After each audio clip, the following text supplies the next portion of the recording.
Regularly scheduled programming will not be seen at this time so that we may bring you the Oklahoma-Nebraska football game.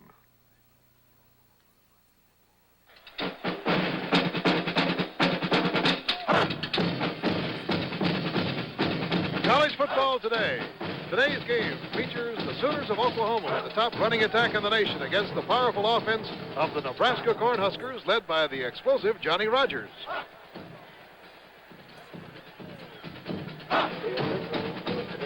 College football today is brought to you by P.F. Goodrich, makers of Lifesaver, the American radio. By Colt 45 Malt Liquor, a completely unique experience. And by General Electric television products. At General Electric, we build every television as if we were going to use it ourselves.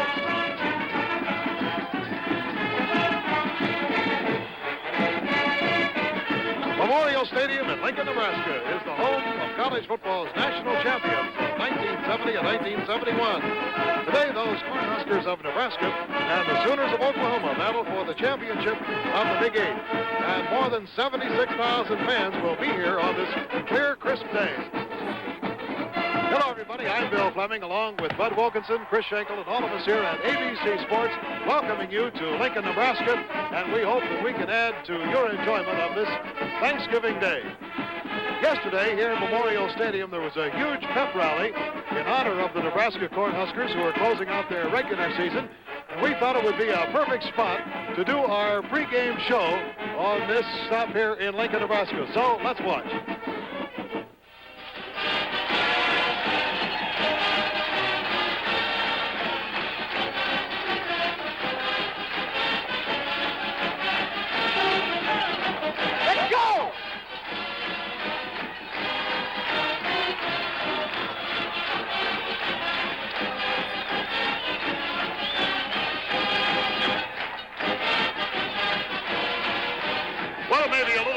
Talk about serious football with all this emotion behind us, Bud Wilkinson.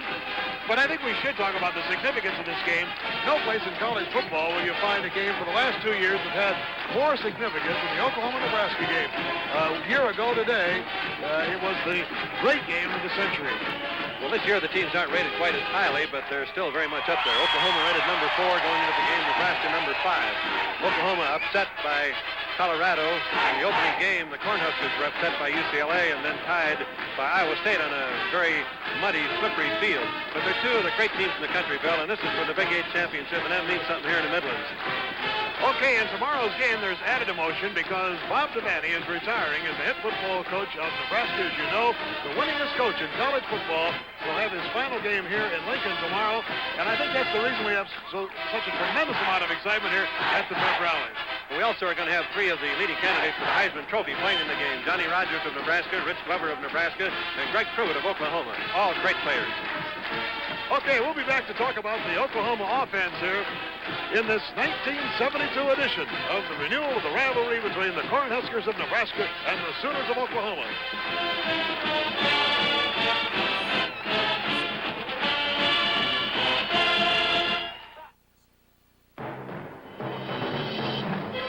We'd like you to come along with us to see the brightest, sharpest color picture General Electric has ever put into big screen television. With GE's unique 100% solid-state modular system that runs cooler for better performance, longer life, easier servicing. General Electric Color TV for 1973. Introducing the superior-size small motor home. Funny, it doesn't look any wider. But it is wider, 14 inches wider than a van. Taller, too, with a steel frame all around, even in the top. That's good. Inside, there's space for all the conveniences and comforts of a full-size motor home. Funny, it still doesn't look any wider. See for yourself at your Superior Motor Home dealer. Superior is what it says it is. Superior.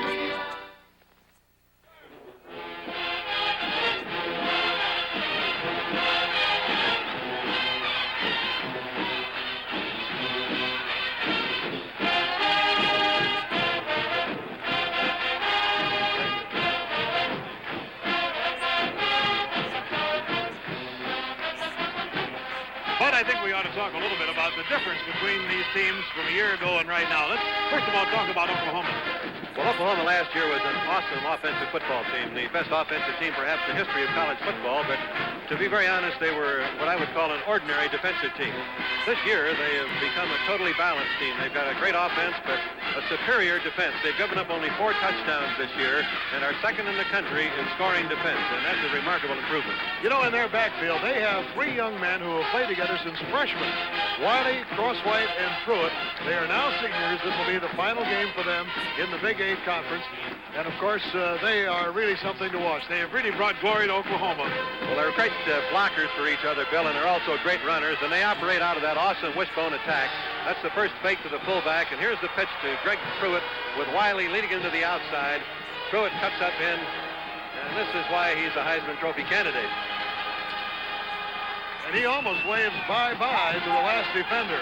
I think one of the things about Pruitt that makes him so devastatingly exciting is the fact that he carries the ball, but out there in such a dangerous way. Many have said it's just like carrying home a loaf of bread. Well, this is another pitch, and I can guarantee you that Nebraska will do everything they can to keep the pitch from going out to Pruitt. They'd like to keep him inside where he does not have the room to use his speed and to maneuver downfield. Joe Wiley is one of those long-legged runners that really can sprint when he gets that ball. And you can see Pruitt's block for him there on the corner man. Wiley's got breakaway speed, as does have Pruitt, and this is why the Sooners are leading the nation in rushing offense. The fullback always fakes over the ball first in the wishbone, and Leon Crosswhite is a great ball carrier and a devastating blocker. And an 18-year-old who has made the squad as a freshman is Joe Washington, and he has some of Pruitt's characteristics. And if Pruitt's ankle does not hold up today, Washington will be a very capable replacement for him because he does have almost the same degree of skill. Speaking of replacements, a fellow who had to be replaced from last year's team was All-American Jack Milton, the quarterback. Dave Robertson has done a super job of doing that. Dave, perhaps Bud is not the runner that Milton was, but I think he's a fine passer. Well, Robertson has filled in very, very well. I think he's a very competent runner, but he's an excellent passer, and he's got 2 great receivers to throw to in Al Chandler and also in John Carroll, pardon me. And this was the first pass here to Al Chandler, who is his tight end, 6'3", 222-pounder, who can really go get the ball.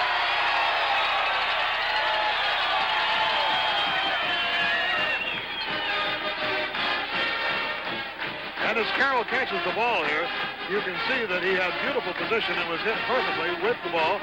And the same thing happens with Chandler. And I think these ground-level shots really are something to watch. He unloaded this one.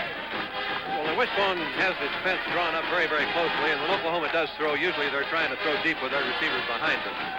As we mentioned a moment ago, Greg Pruitt did hurt his ankle last week against Kansas, and how fast he will be today, whether he'll be at full speed, is going to be a very important factor to the Sooners, and we'll know right after the kickoff about that. You know what, that sign you just saw there a moment ago was that Glover says that Brahaney, who is the center of Oklahoma, is just another pretty face. So we've seen a lot of humor here in the pep rally at Nebraska. In just a moment, we'll be back to talk about the Nebraska team, the defending national champions, who will say goodbye to their coach, Bob Devaney, in that game tomorrow against their hated rivals from Norman.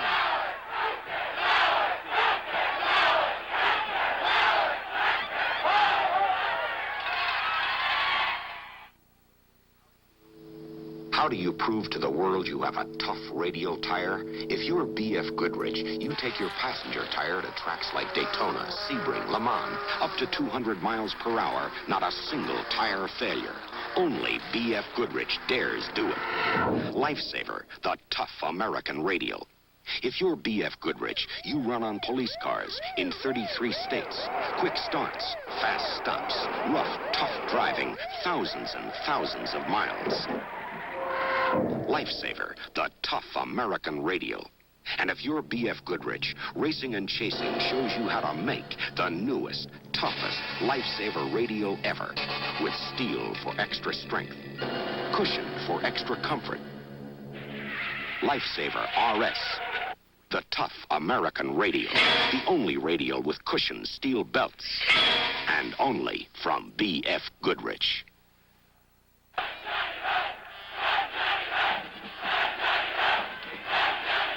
Run, Johnny, run. That can only mean one thing in the place of Lincoln, Nebraska. That's Johnny Rogers, who is attending the pep rally here. I'll tell you this, this young man, who is, of course, one of the Heisman Trophy candidates this year, has brought an electrifying excitement to college football. He's about the only boy I remember seeing, Bill, that's going to put 7 points on the board during the game that no one else would make. It's a little dimension that gives Nebraska what they need to have the balance that they have, and offensively, they've got the most remarkable balance of any team that I've known in a long time. They're averaging 232 yards a game passing, 235 yards a game rushing. That's just 3 yards difference, and that's why their offense goes. And one statistic about Johnny Rogers that I think is just great is the fact that every 8.9 times that he touches the football, he scores a touchdown.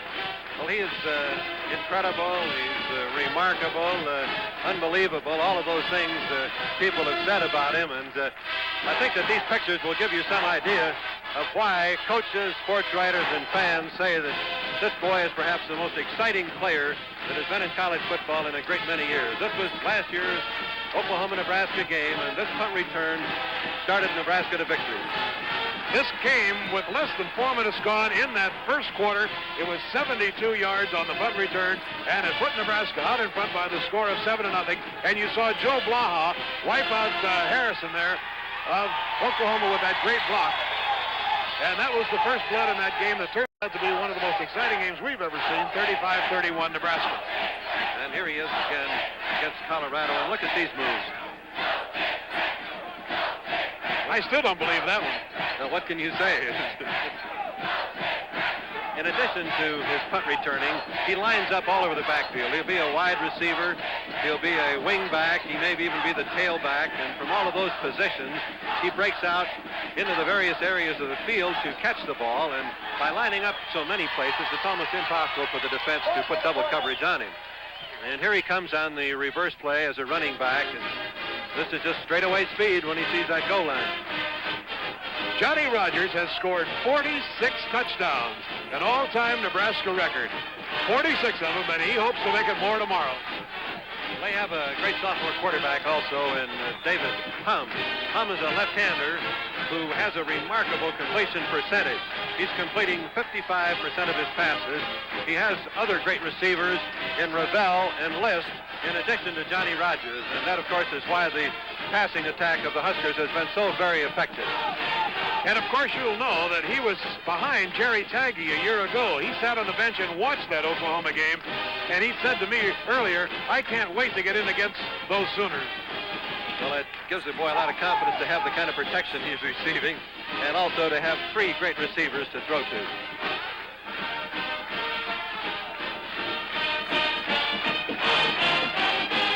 We talked about the fact that Jerry Tagge had to be replaced, but there's also a fellow on the field last year by the name of Jeff Guinea, who played a big role in the Nebraska victory. Well, I think that if Nebraska is at all weaker than they were a year ago, it's because they don't have the back that can hit the consistent yardage. But Olds at fullback and Dixon at tailback are both remarkable players, and from their I formation, they have great power. This is the basis of their I formation attack. Olds leading, blocking one-on-one and breaking it open for Gary Dixon. What a hole. Well, there are lots of those with those big linemen blocking. Olds himself is a fine runner, 224 pounds with good speed. A fullback that has really speed enough to get outside. A remarkable thing. You know, we've talked about offense here, but really the keynote between these two teams, and certainly Nebraska, is the defense of Nebraska, the black shirts, the ones who take so much pride. And, of course, that team is led by Rich Glover. But Oklahoma has a pretty good middle guard, too, in Lucius Selman, who is only a junior and who will be back next year. But both of these men play their positions in the same way. They'll be crowding the center right up on his nose, and they'll try to defeat the center, and so far they've defeated every center they've played against. It requires the offense now to double-team them, and when they start double-teaming one man in the middle, there's a lot of openings for their teammates on defense to spill through and make the bad plays. So we'll be back in just a moment to talk about the keys to victory. But right now, let's just soak up a little bit of this pep rally here at Nebraska as they try to generate some heat to carry on those Huskers to victory against the Sooners of Oklahoma.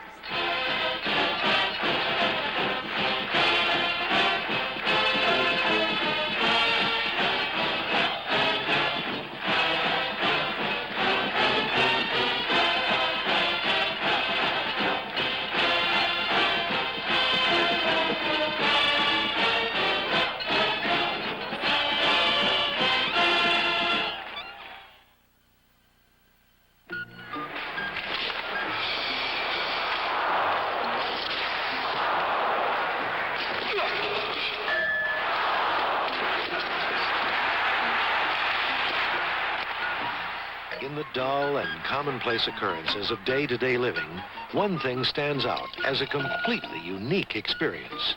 Colt 45 malt liquor.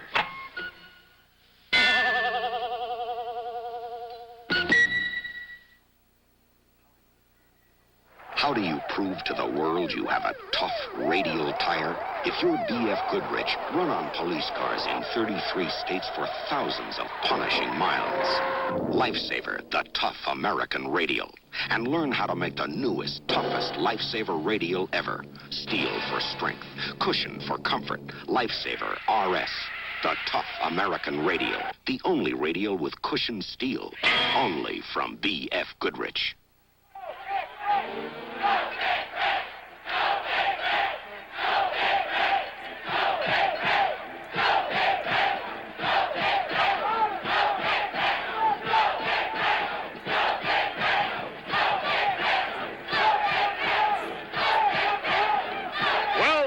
Excitement here in Memorial Stadium in Lincoln, Nebraska. Let's talk about the keys to victory, Bud. Well, from the standpoint of Nebraska, it's very simple and very basic. Stop the Oklahoma running attack. If you're looking at it from the side of the Sooners, you've got to stop the Nebraska passing first.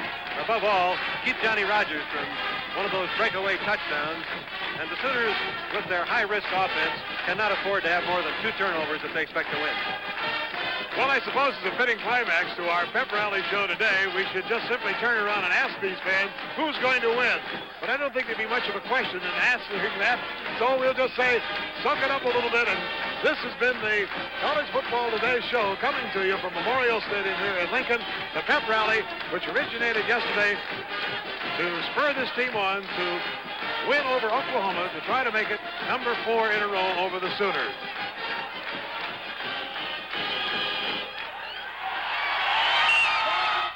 Oscar takes to the woods for a bit of inspiration tomorrow night on ABC.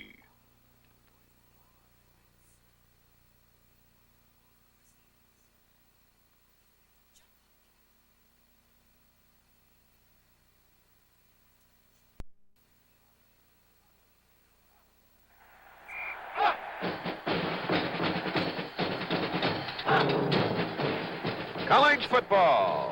In today's game, the Sugar Bowl-bound Sooners of Oklahoma meet the Nebraska Cornhuskers in a showdown between 2 of the nation's top 5 teams.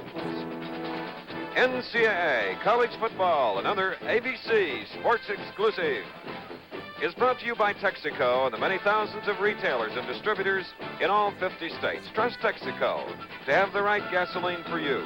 By Chevrolet, who's building a better way to see the USA.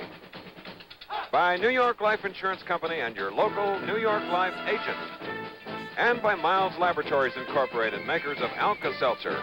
For relief of headache and upset stomach, Alka-Seltzer.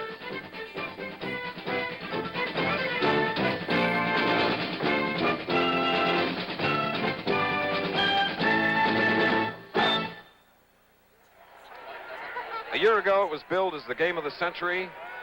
Today, this could be billed as the game of the decade between 4th-ranked Oklahoma and number 5th-ranked Nebraska, the defending champions of college football. And as you see, our record capacity crowd here in the plains of Nebraska. We're in Lincoln. An early morning fog has been replaced by a crystal clear sky. The temperature around 37 degrees as the Oklahoma Sooners in the white and red, coached by Chuck Fairbanks, begin to come out on the field. And there is plenty of red here today because that's the predominant color of both teams, and it's a great rivalry. We're going to see renewed again this afternoon, a rivalry that was helped started by this man, Coach Bud Wilkinson. Bud? It ought to be a whale of a game, Chris. Oklahomans are concerned about Greg Pruitt, their great halfback, who sprained an ankle last week against the Kansas team. I talked to Dr. O'Donohue, the team physician of Oklahoma, before the game. He said the ankle has never had any swelling in it. He hopes and expects that Pruitt will be able to play, but how well it holds up will have a great deal to do with the Sooners' offensive performance. We do have marvelous rankings of these two teams. Their statistics, and this is Pruitt here, as you can see, swinging out around, and a little bit of a limp there, but when the adrenaline gets to flowing, Chris, and the game is really on, I think that limp will go away. The statistics of these two teams are absolutely outstanding. We have a couple of cards here that I believe give you some idea. This is a team comparison And you can see their rankings nationally, their record, the points scored, both prolific scoring teams and also points allowed. The comparison of the two teams nationally is just as interesting to me. And of course, in this game, we have more All-Americans than you could have in any matchup of any college game. Because you have people like Glover, you have Tom Brahaney, the center of Oklahoma, Willie Harper of Nebraska, Johnny Rogers, Greg Pruitt, and 3 Heisman Trophy candidates. Yes, and Johnny Rogers is really something. The University of Nebraska's coaching staff, particularly Bob Devaney, who incidentally is coaching his last game in the stadium today, has done a remarkable job of putting this boy where it's almost impossible to find him offensively. Johnny will line up all over the place. You like to double team him defensively, but he'll be at the flanker position, as you see. He'll move into a slot position. He may move in and become a wingback, and from that wingback position, he may break the huddle, and this time he'd be lined up at tailback, and then he'll go through those same formations to the opposite side. Here he is now at a wide flanker. So the defense can see him come out of the huddle, but it's almost impossible to play him 2-on-1 because he can line up all of those places, and then he'll also pick up and go in motion. So remembers number 20 for Nebraska, Rogers, number 30, Pruitt of Oklahoma. We have a lot to be thankful for, and we're very thankful that Bill Fleming is on our announcing staff here at ABC. He's down in the field in the sunshine where it's starting to warm as the action is about to get underway. Here are the stars of the game. Bill Fleming to introduce them. Thank you very much, Chris. Ladies and gentlemen, here are the lineups for today's game. First of all, for the Sooners of Oklahoma. At left end from Sacramento, California, number 36, Pete Halfman. At left tackle from Poplar Bluff, Missouri, number 97, Derlin Moore. At middle guard from Eufaula, Oklahoma, number 98, Lucius Selman. At right tackle from Oklahoma City, number 96, Ray Hamilton. At right end from Milwaukee, Wisconsin, number 31, Vic Kearney. At linebacker from Houston, Texas, number 44, David Smith. A linebacker from Spiro, Oklahoma, number 43, Rod Schote. Left cornerback from Watonga, Oklahoma, number 26, Larry Roach. Right cornerback from Houston, Texas, number 28, Kenneth Pope. Strong safety from Oklahoma, 19, Randy Hughes. And safety from Littleton, Colorado, number 16, Dan Ruster. And the head coach of the Sooners, Chuck Fairbanks. And now for the Cornhuskers of Nebraska. Split in from Sierra Madre, California, 84, Bob Ravel. And left tackle from East Orange, New Jersey, number 72, Darrell White. And left guard from Fremont, Nebraska, number 67, Dan Anderson. At center from Melrose Park, Illinois, number 54, Captain Doug Dumler. And right guard from Ord, Nebraska, number 62, Mike Barron.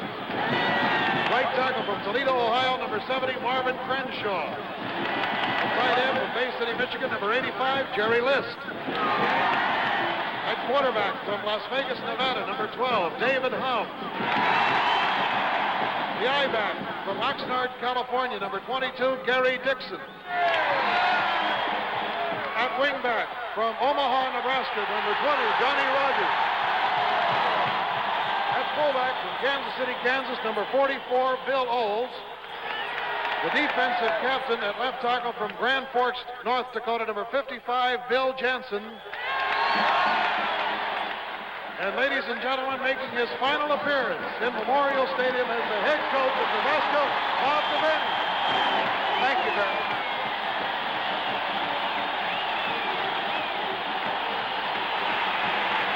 A standing ovation for Bob Devaney. Great coach, and there are his players, the defending national champions, who will meet their rivals in a few moments, Oklahoma. We'll be back. Where do you find all-pro quarterback Bart Starr? Right here in the Yellow Pages under automobile dealers. Bart, how do the Yellow Pages work for you? Well, the Yellow Pages is a vital part of our total advertising program. In fact, we're so pleased with the results that we've increased the size of our ad in the Yellow Pages, and we've doubled our listings. We've doubled something else, too. That's our business. Remember, 3 out of 4 prospects let their fingers do the walking. Advertise in the Yellow Pages. Talk about unsettled stomachs. There are times. Hey, you're going to talk, you're going to play. when things get a little unsettled. So does my head, my stomach. Read 'em and weep. I can take losing. And I can't take the pastrami. Luckily, there's Alka-Seltzer. Alka-Seltzer starts to work as you drink it to settle your upset stomach. For your upset stomach and headache, take Alka-Seltzer. My stomach feels much better. Nebraska won the toss. They will receive, moving from left to right, and on the near side, number 20, who averages 23 yards on kickoff returns, the sensational Johnny Rogers. Also deep, number 24, Rich Baugh, as John Carroll, number 10. A split in for the Oklahoma offense will move to the ball, teed up on the 40-yard line. This is a Thanksgiving Day classic, and we hope it adds to your holiday cheer on this beautiful afternoon in Lincoln. Chilly, but perfect for NCAA college football. What a way to spend a Thanksgiving afternoon. John Carroll moves to the ball now. Let's see if he kicks away from Rogers. A beautiful high kick. And Johnny has it, 5, 10, 15. Breaking through, but a beautiful, sure tackle on the part of Ron Waters of the Oklahoma Sooners, just across the 25, as Rogers exceeds his average, bringing it back 28 yards. For Nebraska, up front, Bob Ravel, 84. The other end is Jerry List, number 85.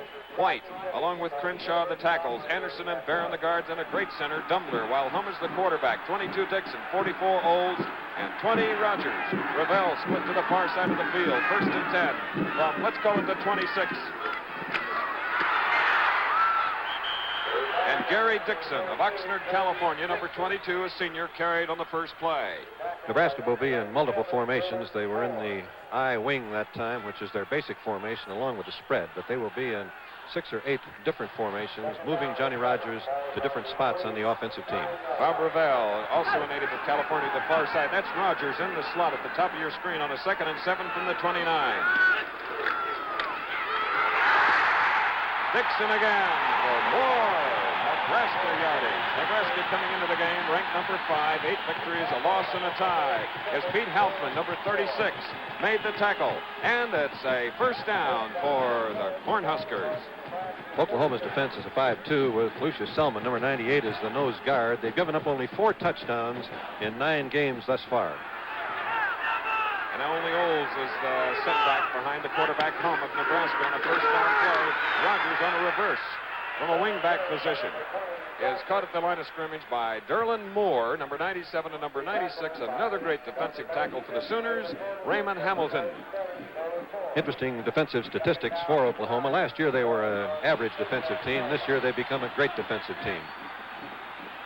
So let's call it 2nd down and 10. No score in the game. Opening minutes. Nebraska with the ball. Slot formation to the near side. In fact, the double wing formation. There's Olds, the fullback. And the Oklahoma defense has come through with another great play. In total defense, they're 8th in the country. In scoring 5th or rather, scoring defense, they are number 1. Make it 2. 2 behind Michigan that we'll see Saturday, Chris. Okay. So with the ball now at the 33, a loss of 6, and it's 3rd down and 16.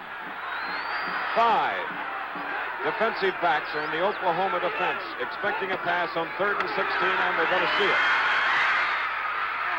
The pass was short, just in front of Bob Ravel, number 84, and that is a kicking situation and just puts a spotlight on the Oklahoma defense, Bud. And the defensive plan of Oklahoma is very apparent. They are going to be thinking pass all of the time and hoping that they'll be able to stop the Nebraska running attack. That their basic pattern is hopefully let's not let them complete any. All right, Rich Sanger. Going back deep is Joe Washington. He is a freshman for the Oklahoma Sooners. He's back there in single safety. Here's the kick. Kicked away, and it's going to give Oklahoma great field position. Just inside their own 40. So the Sooners have an opportunity now to try to move the ball following a 28-yard punt by the Cornhuskers.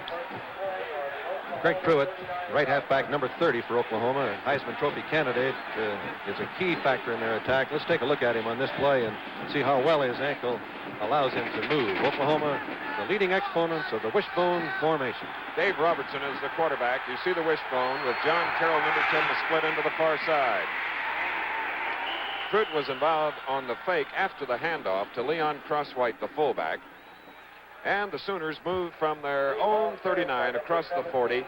Let's see where the referee, Vance Carlson, has spotted the ball. Let's call it the 43.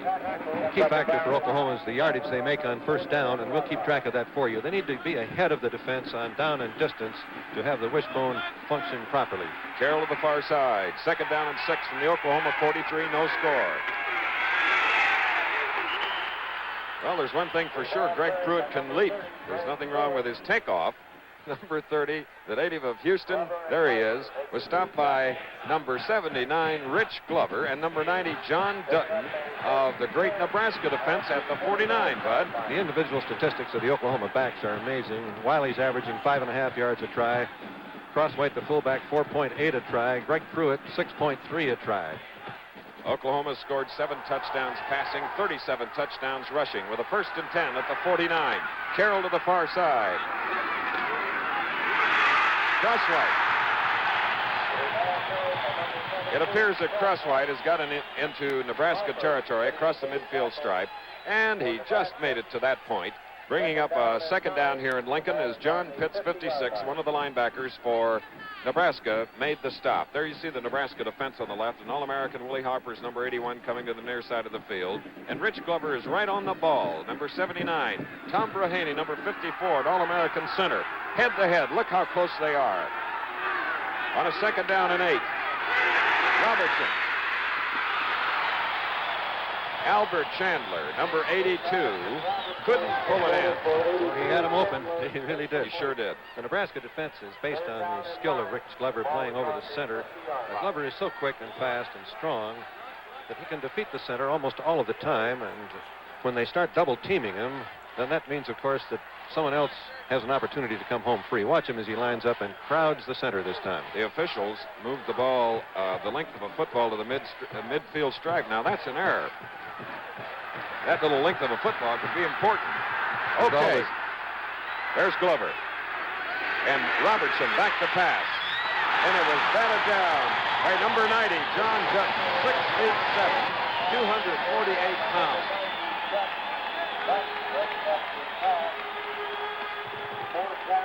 So, Oklahoma now with a 4th down and 8. Nebraska's defense nationally, 1st in total defense, 3rd in scoring defense, and 8th in rushing defense. All right, Johnny Rogers now goes deep along with Randy Borg, number 19.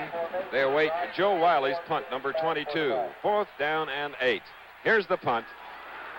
Into about a 7-mile-an-hour wind, Rogers wisely looking into a bright sun, called for a fair catch at the 11. The punt went 39 yards. So Nebraska now, with 17 seniors playing their last regular season game, will snap it soon after this message. Wat ik rook is een taconis. What do I smoke? Taconis. Taconis is Hollands en vol aroma. Taconis is Dutch. A full, aromatic tobacco. Taconis is mild. Mild. Dus rijk van smaak. Rich. En de aroma is heerlijk voor de The omgeving. aroma, a pleasure to share. Taconis. Taconis. Oh. En jullie dachten alleen dat wij tulpen konden maken, hè? And you thought we Dutch made only tulips. General George Custer. General Joseph Johnston. The blue. The gray. Yankee pot roast. Southern fried chicken. Moonlight in Vermont. Stars fell on Alabama. New York life insurance. New York Life. I was a New York life policy owner. Really? I was a New York Life agent. Live and learn. Too bad about Little Bighorn. You ain't just whistling Dixie. That's all right. Well, Bud, one of the many signs around Cornhusker Stadium, Memorial Stadium here, that, of course, referring to Alabama, a team that's going to play Texas in the Cotton Bowl, while Nebraska plays Notre Dame in the Orange Bowl, and Oklahoma plays Penn State in the Sugar Bowl. Jeff Moran and Dan Kroger are in the backfield now. From the 11, Hum. Fine defensive play on Bob Ravel by number 28, Kenneth Pope of Galveston, Texas. So Bob Devaney, who has plenty of depth, has sophomore Jeff Moran, number 30, a native of South Dakota, number 46, junior Maury Damkroger in the backfield. Johnny Rogers is there as we look at Dave Hum, a sophomore, 6'2", 186, with a 2nd and 10 from the 11.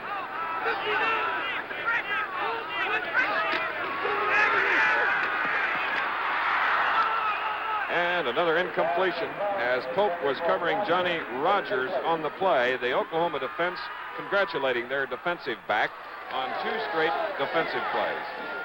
These two teams are like fighters sparring with each other. They both have so many weapons. They're both so strong. They both have been in there when the pressure's on, just as it is this afternoon. And this game will get increasingly interesting. Nebraska averaging 44.7 points a game. Now with a 3rd and 10 from their own 11. No score in this game. Fine call. Dan Kroger. And look at the pursuit of the Oklahoma defense led by Lucius Selman, number 98. I thought Pope was up there again. Now you see Selman getting up. I thought he really had the play open. It looked as though he had some field to move in, but as you pointed out, Chris, they really have speed defensively as well as size. It's unbelievable. Selman weighs 224 pounds, and on the last exchange of punts, Oklahoma gained 22 yards, and they held here on a 4th and 10 from the 11. Sanger from his own end zone to punt with a following wind. The kick is up. Joe Washington is back, but the ball is short. It may be recovered by Nebraska. Yes, it is.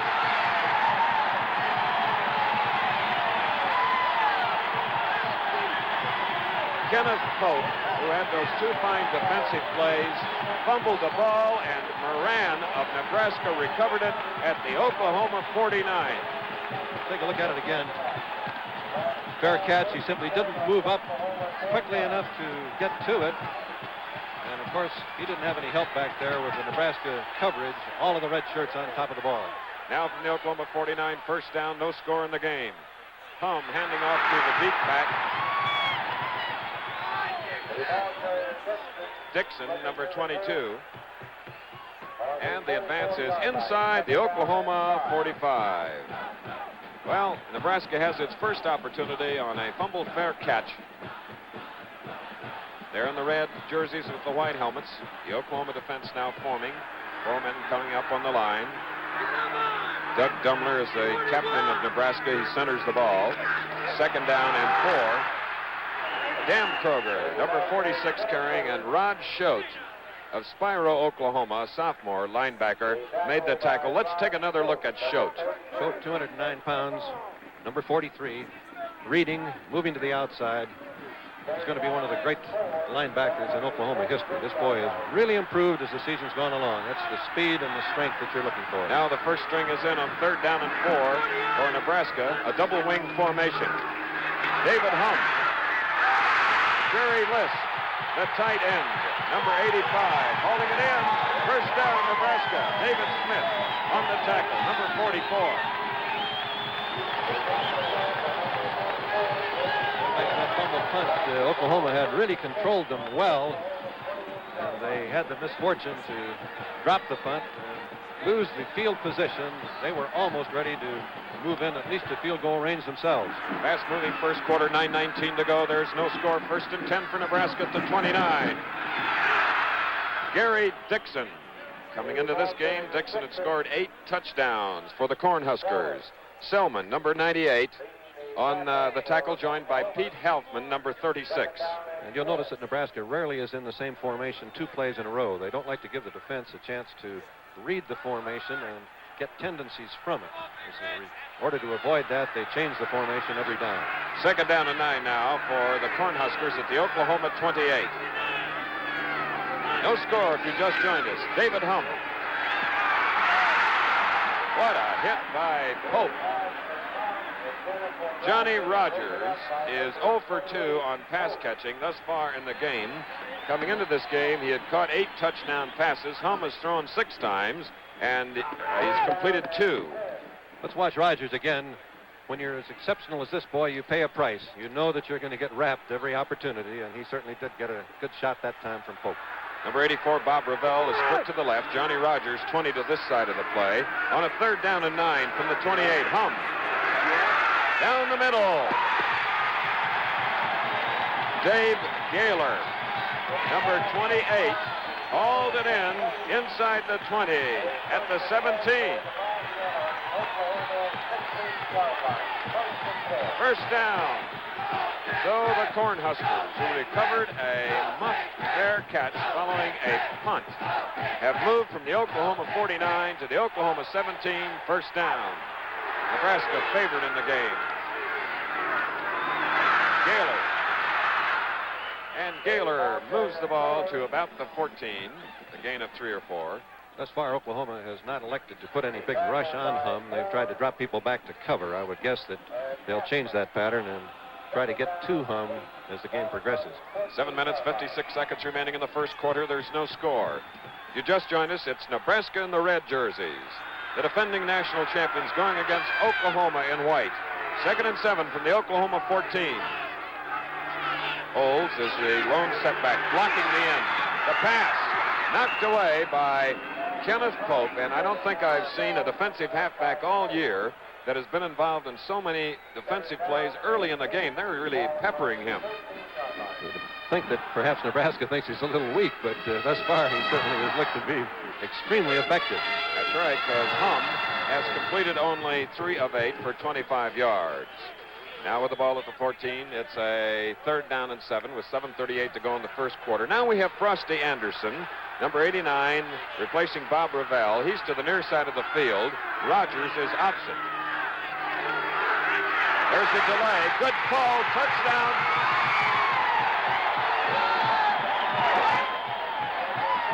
Bill Olds. A lone setback. Scores.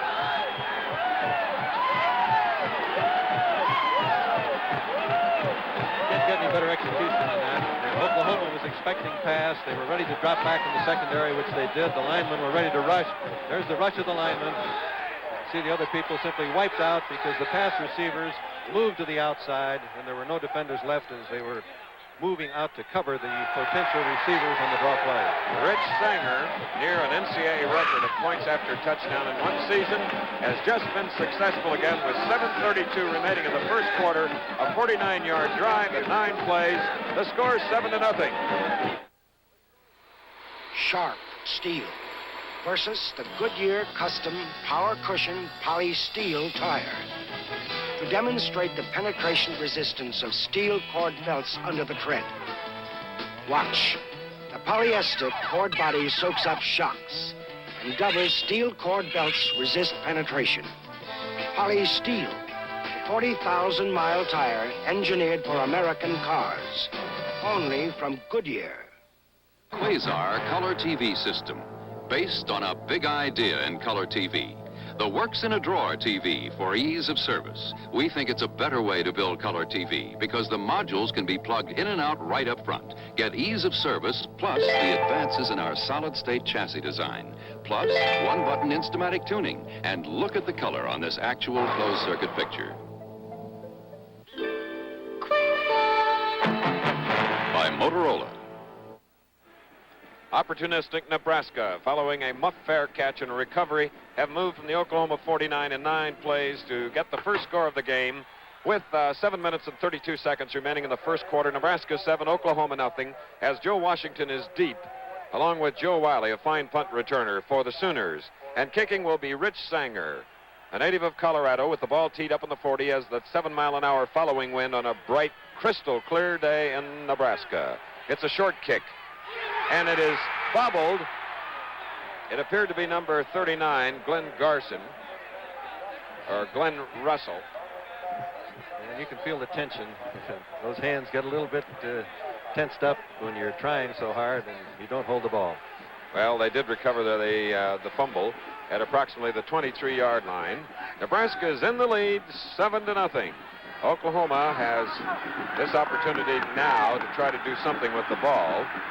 They did move it fairly well, the only other series they had it. There's the Nebraska defense on the fullback, Leon Crosswhite, a senior from Hennessy, Oklahoma.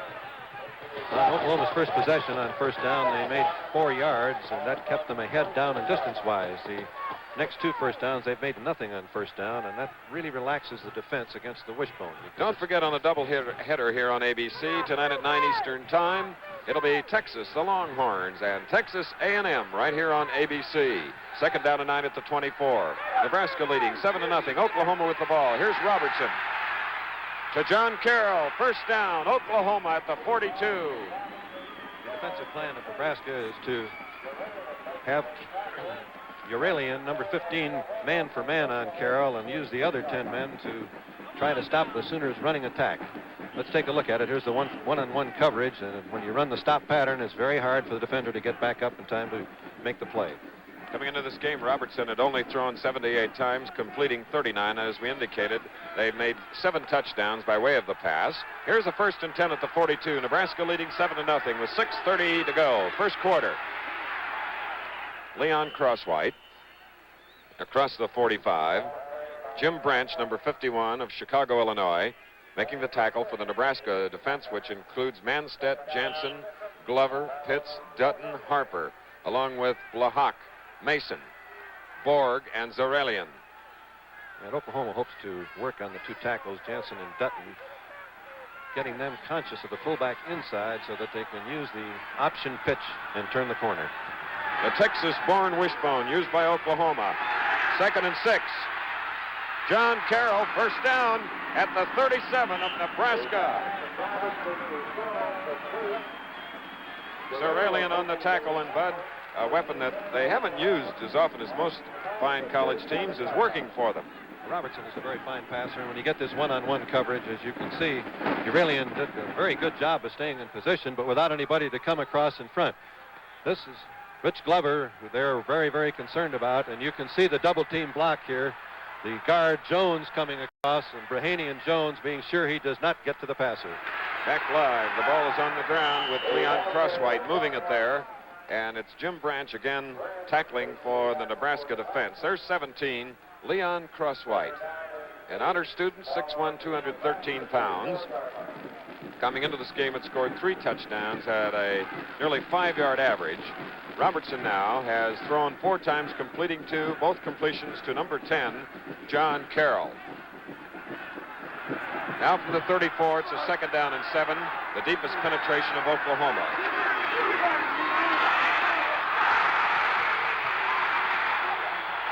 And Nebraska recovers a Crosswhite fumble. The 2nd break for the Cornhuskers. Joe Blahak, number 27, from Columbus, Nebraska. Fine defensive player, comes up with a ball, and the Sooners are having their share of tough luck. If you have to fumble it, Chris, that's a much better part of the field. Yes. Where the punt occurred. That's right. The punt was fumbled on the Oklahoma 49. This is at the Nebraska 19. Bob Ravel is in that split end. He's off to the near side of the field. Maury Damkroger, number 46, a 215-pounder, carrying on the play from the 19. Nebraska in the lead by a score of 7-0 with 4 minutes and 39 seconds left in the first quarter. As we look at Coach Bob Devaney, what a record he has had, or rather Chuck Fairbanks. Fairbanks, who is going for his 50th win at Oklahoma. Those little hand signals setting up the defense. Johnny Rogers getting a little double coverage out on the far side of the field here at Memorial Stadium. We had included Selman, Lucius Selman, and Kenny Pope, number 28. And there's a loss on the play. Back to the 18, so it'll be a 3rd down and 11. Let's watch number 96, Ray Hamilton, the Sooners' right tackle, 6'1", 240-pound senior, reading the play, shaking off the block of White, and getting to Rogers as he tried to turn the corner. 3rd down and 11. Johnny Rogers. And it's very close to that forward stake. Rod Schote, number 43, and Dan Ruster, number 16, in on the play as the referee, Vance Carlson, looks to the far side, indicating that they need that much for a 1st down, but it brings up a 4th down deep in their own territory at approximately the 28. There's the yardage necessary, and it's going to be a Nebraska punt. Rich Sanger will do the kicking. We have Joe Washington deep, number 24. Here's the kick. It's going to be hard to handle. And wisely, Washington backs off. Because look at the number of red Cornhusker jerseys there, including Mike Barron. A 45-yard punt with Nebraska in the lead. 2:58 to go, first quarter, 7-0.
Record press coverage here at Memorial Stadium before over 76,000 fans. You can see it's a beautiful day, and on the artificial turf, Nebraska's in the lead, 7-0 with 2:58 to go in the first quarter. And now Coach Chuck Fairbanks of Oklahoma puts into the lineup freshman Joe Washington, number 24, in place of Joe Wiley. Crosswhite, 17, is the fullback. And Greg Pruitt, who scored 14 touchdowns for the Sooners coming into this game, number 30, is in. And he hasn't seen much action, so we'll keep checking on him now. And where's number 30 on the white jersey? From the 26, it's Washington that carried the ball. I think that Pruitt's running all right. Oklahoma's plan going into the game was to try to make some yardage inside to control the two defensive tackles in Nebraska who have great lateral pursuit, Jansen and Dutton. If they can get them concerned about their inside, then they can get the count that they want on the outside to run their option play where they will read and fake the quarterback keeping or pitching against the corner man. Carroll to the near side, 2nd down and 7 from their own 29, Oklahoma with the ball. It was thrown high. John Carroll, the intended receivers, you saw two Nebraska men in red moving back to cover, Dave Mason, 25, and Zarelian. There is Coach Bob Devaney seeking his 101st victory and his last game as coach of a regular season game. As he announced his retirement last January, he'll become athletic director following a bowl game against Notre Dame. And that last play will give you an idea of how rapidly Nebraska adjusts. They had been going man for man, Aurelian against Carroll, but they gave it double coverage on 2nd down and long yardage. Now the wishbone changes. We have a flanker and split end on 3rd and 7. Again, too high. Intended for Greg Pruitt, who comes limping back toward the huddle, but now to the near sideline because it's a 4th down and 7. There you saw Pruitt. Now here's his Nebraska counterpart. Sensational Johnny Rodgers, number 20, with 17 touchdowns, 2 on punt returns, 8 on passes, and 7 on rushing. And watching Pruitt on that last play, I do think the ankle is beginning to bother him some, and I question very much if he will be the same factor in this game that he has been other games in his career. All right, Joe Wiley of Oklahoma will punt on 4th down and 7. Nebraska leading 7-0 with 2:14 to go, first quarter. The kick is sailing, spiraling in this crisp, clear air. Johnny Rodgers looks at it, and it's a fine weapon. The punt. From a coaching standpoint, Chris, Rodgers is back there. You want to see that ball kicked out of bounds. And it went 51 yards.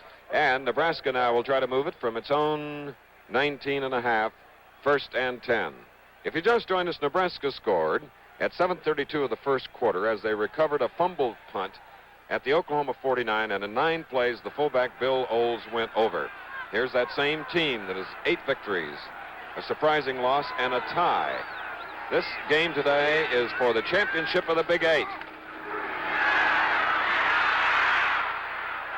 Ooh, a dangerous pass just floated there by sophomore quarterback Dave Humm.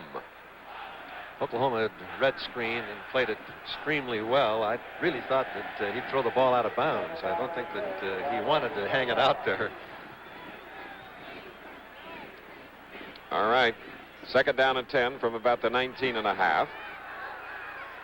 Bob Revell, 84 to the left. The tight end is Jerry List to the near side of the field with Rogers in the far side slot. Outside, Darrell White, the tackle. And the Oklahoma defense moves in on Gary Dixon, number 22. I don't think we've seen two defensive teams this caliber. Let's watch Lucius Selman, the nose guard for the University of Oklahoma on defense. Number 98, he's taking on Dumler here, slifting right past Dumler and doing Rick Glover's thing by being in the backfield to make the tackle. Third down and 10 as Gaylor, number 28, is in the backfield. Here's Hum. And it's going to be a punting situation as Selman comes in fast, number 98. There you see him down on the knee, and on the far side, number 44, David Smith. Many people feel that Selman is just as effective as Glover of Nebraska playing the position of middle guard, and watching him here, you've got to agree that this man is a fine football player, 224 pounds, and Chuck Fairbanks feels that he's the strongest lineman that he's coached. This is the Sanger punt, high in the air. Joe Washington calling for a fair catch, and for a change, the Sooners hang on to the ball. A 25-yard punt. Everybody remembers the Oklahoma-Nebraska game from last year. The game not only produced the #1 football team for the '71 season, but also was the #1 regular season television attraction in the history of college football. It was ABC's pleasure to televise that historic game into 21.6 million homes. And to the millions of homes tuned in today, a happy Thanksgiving. As Oklahoma now from their own 45. And Greg Pruitt showed a little bit of his inherent speed as he tried to come outside. Pruitt, number 30, was stopped by Willie Harper, 81, and Randy Borg, number 19. Let's call it a gain of 2 yards to the 47 here at Memorial Stadium. This is Glover, the All-American nose guard for the University of Nebraska, and you can see the Oklahoma plan. Let's wipe him out, and if it takes 2 or 3 to do it, well, we'll use 2 or 3. Second down and 8 now for the Sooners. The score, Nebraska 7, Oklahoma nothing. 42 seconds, first quarter. And Joe Washington from Port Arthur, Texas, carried on the play. Across midfield, John Dutton on the tackle along with Willie Harper, 81, and Rich Glover.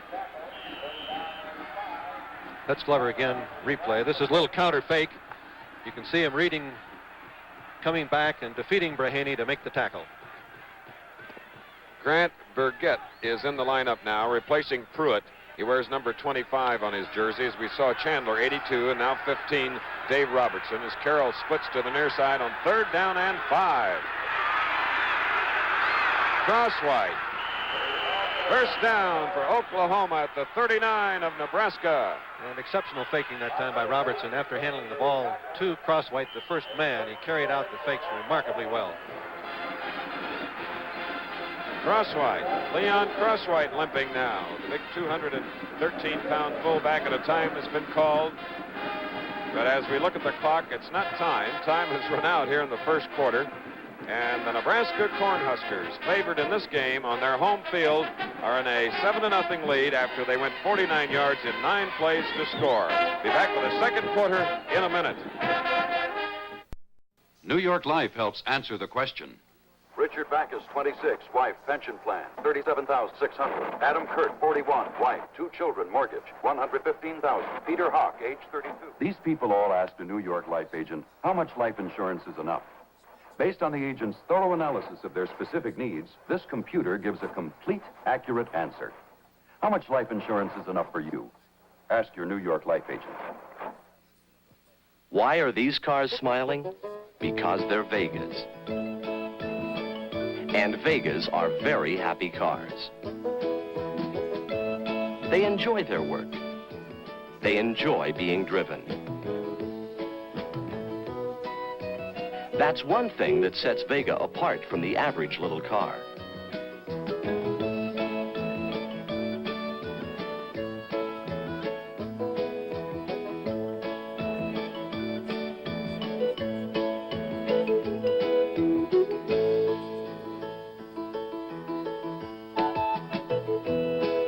Vega for 1973. More smiles per gallon than the average little car, for about the same kind of money as an average little car. Just because it's better doesn't mean it's more.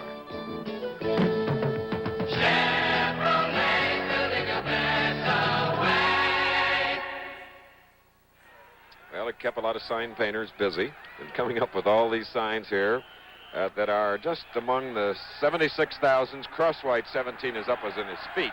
But Chuck Fairbanks has 24 Washington, Klein Russell 39, and Burgett 25 in the backfield on a 1st and 10 from their own 39. Burgett carrying on the play. This is the first play of the second quarter, so now the Sooners are moving in a different direction. Let's take a look at Glover again. Prahaney fires out at him. Number 72, Jones, comes across and finishes up on the double team. Oklahoma beginning to hurt a little bit at fullback. Crosswhite out. The backup, Welch, did not make the trip. He's had a shoulder separation, and so they're down to their 3rd fullback. But John Carroll has been a great pass catcher.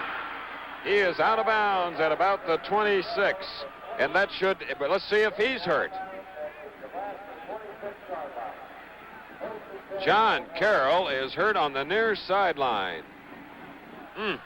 Crosswhite comes back into the Oklahoma lineup. There is John Carroll. And number 11 going in for Carroll is Tinker Owens, freshman Steve Owens' young brother. And it appears as they work on the right knee that's where it's smarting. John Carroll, a native of Norman, Oklahoma, replaced by Tinker Owen, number 11, who comes to the near side of the field. It's a 1st down play. And Crosswhite has the Nebraska defense keyed on him, and look at that. John Dutton and Bill Jansen. You talk about a couple of defensive tackles. And Jim Branch, the linebacker, fills when necessary. Statistics, Oklahoma leading slightly. The statistic that doesn't show are 2 fumbles by Oklahoma recovered by Nebraska, which are the key plays thus far. And, of course, players hurt is a stat that doesn't show. On a 2nd and 11 from the 25. Here's Robertson. Drilling one. And look how 3 Nebraska defenders came back to cover, including Blahak. Jim Branch, 51, Blahak, 27. And Oklahoma, of course, will hope to pass on the early downs when the down and distance is favoring the offensive team rather than being forced to throw on long yardage situations. 13 minutes, 45 seconds remaining in the first half. At halftime, both bands and Coach's Corner today. And our guest coach is Colorado's Eddie Crowder, the Okie from Muskogee, not Merle Haggard. Okay, to the left, Tinker Owens on a 3rd down and 11 from the 25. The shot to Tinker. Oh, couldn't get to it. 4th down and 11. Zaven Zarelian, number 15, covering on the play. And here again is Coach Bob Devaney, a graduate of Alma in 39, his 16th season as a head coach and his final regular season game. That was just 1 step from Oklahoma 1st down. Owens had beaten Zarelian. Robertson overthrew him 1 yard. Rick Fulcher has kicked 7 of 10 field goals this year, and Robertson will hold. It'll be a 41-yard attempt. It's up. It's no good. A 41-yard try for 3 points, and the ball comes out to the 20 with 13 minutes, 36 seconds to go. Nebraska in the lead, 7-0.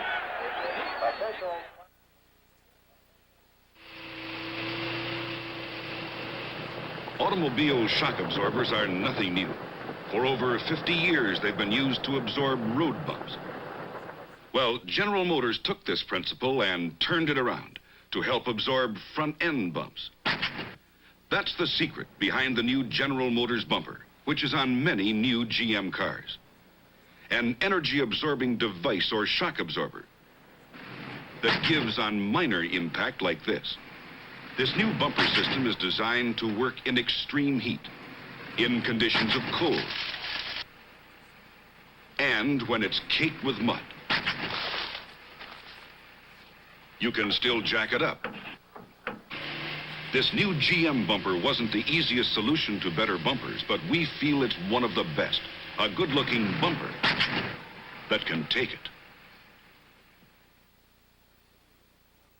Nebraska leading 7-0. They'll snap the ball from their own 20 following a missed 41-yard field goal. John Carroll, the offensive end for Oklahoma, re-injured his right knee, but the trainer feels he'll be back in the lineup next time Oklahoma gets the ball. Nebraska has it at the 20. We're in the second quarter, 13:36 to go. Hum. It was intended for Johnny Rogers, who was hit hard and is down. Larry Roach timed the hit defensively perfect. The balance of this Nebraska team passing and running is amazing. In the first quarter, you probably noticed Nebraska made 30 yards rushing, 35 yards passing. Let's watch Rogers here getting hit. He was stretched out. The blow came underneath him, and he lit on his head and on his shoulders. Shows you that there is room in football for little men. Rogers little, and the man that hit him little, comparatively speaking, 5'11", 178, Larry Roach.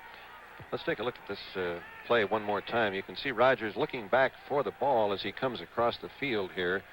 He's reaching high in the air for it, and he's got no way of avoiding the blow at all as he goes up high here, and he caught it right below the ribs with the shoulder.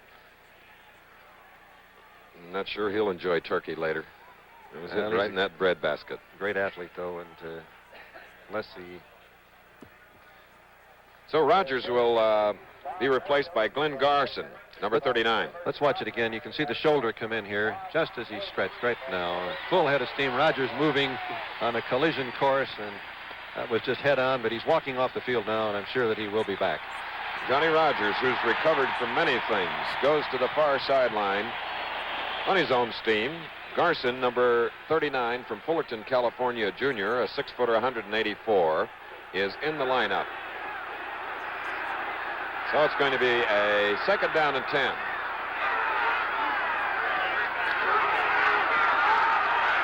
The delay to Maury Damkroger, the reserve fullback, number 46, and Selman was there again. Getting back, excuse me, Chris, to that balance factor of this Nebraska offensive team. Going into this game, they had averaged 232 yards a game passing and 235 yards a game rushing. So they have perfect balance between their running attack and their passing attack. All right, Jeff Moran is in, number 30. Third down and 8. Pass blocking is just tremendous for David Hum. Garson was the intended receiver, that junior replacement for Johnny Rogers, and it brings up a 4th down and 8 for the Cornhuskers, who have that 7-0 lead with 12:59 remaining in the first half of play. That Oklahoma defense, except for the one drive, has really been dominant. Oklahoma with one loss, and that was to Eddie Crowder's Colorado Buffaloes, and Eddie will be on at halftime, coach's corner. Here's the punt by Sanger. Washington looking at it. Has the handle at the 25, now moves up to the 30, looking for help. Well, the kick blocking wasn't too effective on that because Joe had some movement as Damkroger brings him down following a 51-yard punt. So the Sooners, looking for their first score, get the ball at the 32. Washington did a good job of making that catch, though. It was a bouncing ball, and he had not gone for it. It could have rolled another 20 yards. Will return as Nebraska leads 7-0. You paid too much for car insurance. Your independent insurance agent thinks so, and the fine companies he represents think so. You see, you set the rates every time you edge past the speed limit or try and beat a light. People make insurance rates by the way they drive. What your independent agent can do is get you the best insurance protection at the best rates. He gives you a choice of leading companies like these. See a pro where you find this symbol. Who's got 'em smiling big? Who do they really dig? Ooh. Big M. Miller Malt. Big M. Miller Malt. Big M. Miller Malt liquor. When Miller brews a malt. Miller brews it big.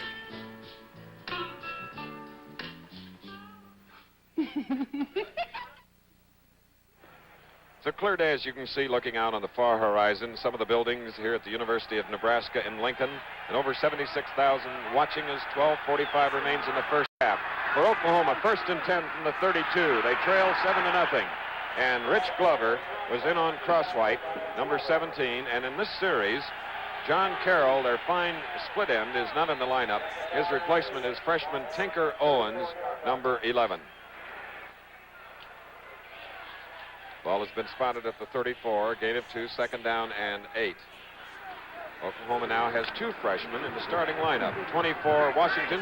82 is Al Chandler, a senior from Oklahoma City.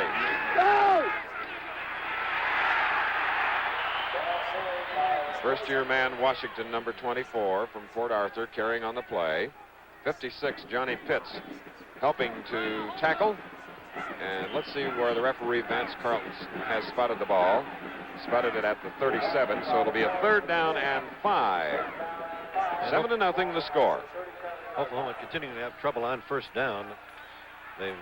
Maximum they've made is 5 yards. The rest of the time it's been 3 or less. Tinker Owen at 155 pounds to the left. Here comes a pass intended for him, but it was knocked down by John Dutton. That's the second time he has knocked down a forward pass. 6'7", 248 pounds. John Dutton. He also beat Foster's block that time. So it's a 4th down and 5, another punting situation. And Mr. Rogers is back in the game to receive the ball. And he wears number 20 on the red jersey. Number 19, Randy Borg, goes deep with him, but now steps ahead of him as Joe Wiley will punt with Brahaney centering the ball. Here's the kick. And Borg calls for a fair catch at the 36 of Nebraska. And Rogers stays on the field, so apparently he's going to stay in that powerful Nebraska offensive unit. So Nebraska now will try to move following a 26-yard punt as they lead 7-0 with 11:30 remaining first half. To the far side, Bob Ravel. The flanker just out beyond his tackle. Marvin Crenshaw is Rogers. Gary Dixon loses the ball. Oklahoma has it. We see no signals, no whistles. And number 31 of Oklahoma, Vic Kearney. Well, the ball hit the ground, so he cannot advance it as you can in professional football, but it was ruled a fumble. Oklahoma has recovered the Nebraska fumble, and it's the Sooners' ball. But Kearney did the right thing until you never run, Chris. Officially, just run with the darn thing. Absolutely. They can always bring it back, and if you should have run it and don't, that's a horrible error. All right. That fumble caused, like most of them are, by hard hitting up front. Just tremendous. I'm sure you saw it on your screen and almost felt it. So now Oklahoma from about the 41 with a 1st and 10 in Nebraska territory. Robertson. Tinker Owens is out there. Oh, too long. Tinker Owens had beaten Zaralian.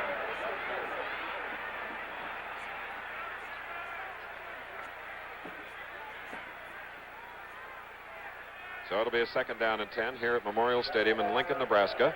With 11:13 to go, first half, it is 7-0. Turnovers, 1 Nebraska and 2 for Oklahoma. All 3 fumble recoveries. 2nd and 10 from the Nebraska 41. Bama ran to Texas. Nebraska gets something. Joe Washington. John Dutton. That's that big boy.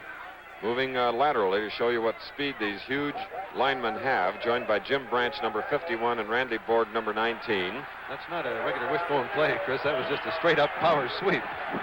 And very effective. And a 6-yard gain by the freshman Joe Washington as we have a 3rd down and 4 at the 35 of Nebraska. Nebraska scored following a recovery of a fumble, going 49 yards in 9 plays. 3rd down and 4. Crosswhite. There you see 90 again. And let's see if we see 79 somewhere in there. I would guess that they're going to go for this one. They're just a little bit out of their field goal range. They've got 4th down and about 2. This is a team that has tremendous confidence in their running attack, in fact, in their entire offense. Of course, Oklahoma fans outnumbered here in Memorial Stadium, the home field of Nebraska.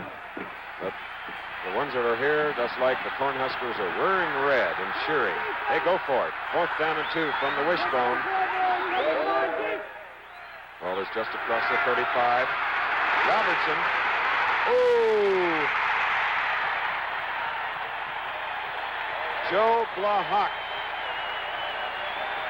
comes up with the 3rd Oklahoma error. Great field position, and they had the right call, but he simply didn't execute it. Don't know whether his hand was hit as he tried to pitch it or whether he just let the ball slip away from him. I didn't see anybody there to pitch it to, Bud. Neither did I, and I think that was the fact that someone went the wrong way. Right. Sophomore Dave Hum now from right near his 35. Hides the ball beautifully. It's knocked down. Looked like number 96, Raymond Hamilton, a senior, called Sugar Bear by his teammates. More important, he's on the dean's list in Norman. For excellence, not for bad conduct. From the 35 now, there you get a look at John Carroll, the injured Oklahoma split end, and doesn't appear he's going to be showing up for a while. Smooth run by Jeff Moran. He loses the ball. Waiting for the official ruling. The Oklahoma player says we have it. Randy Hughes was on top of it, but apparently the play was blown dead prior to the miscue. So now, with the ball at the 39. Let's take another look at number 43 for Oklahoma, their great linebacker, Rod Schote. He's driven back here by Anderson, but he recovers, fights through, and the ball popped loose, and that's one of those very questionable things. I don't know whether he was down before that ball popped loose or whether he wasn't. It was certainly marginal. From the 39, third down and 6. Johnny Rogers.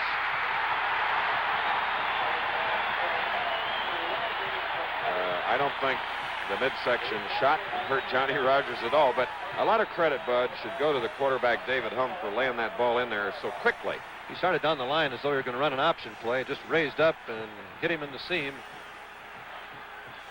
Hum, being left-handed, could be moving to the bottom of the screen and make that play.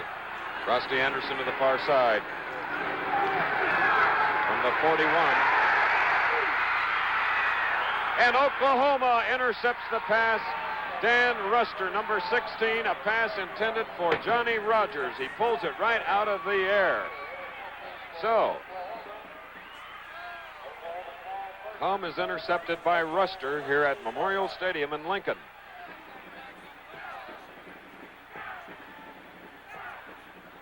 There it is again. He moved in on Rogers as the ball was in the air and simply took the ball away from him.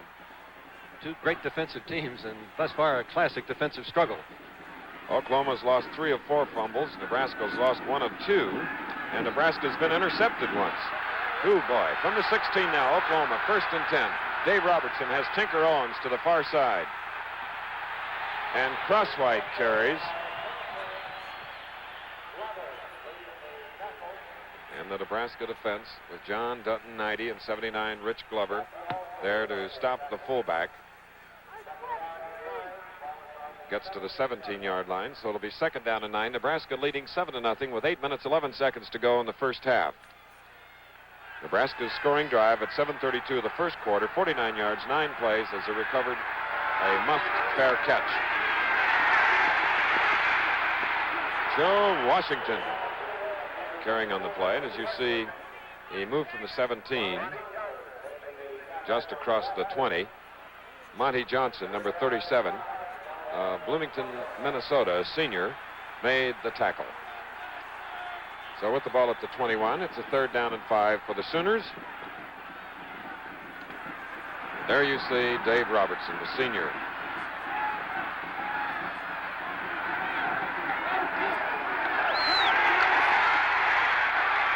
Al Chandler, 1st down, Oklahoma.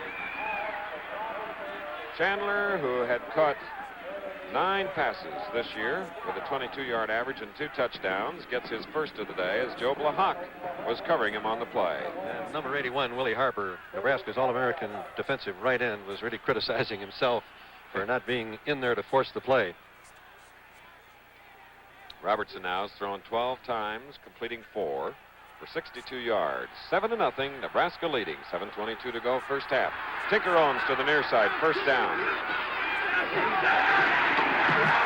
And Grant Burgett of Stroud, Oklahoma, sophomore, carried. Harper was over there, along with 51 Branch. Nebraska continues to do a remarkable job against the Sooners on first down. The Sooners have now had 11 first down opportunities. They made 5 yards once, 3 yards 3 times, and the rest of the time it's been 1 or nothing.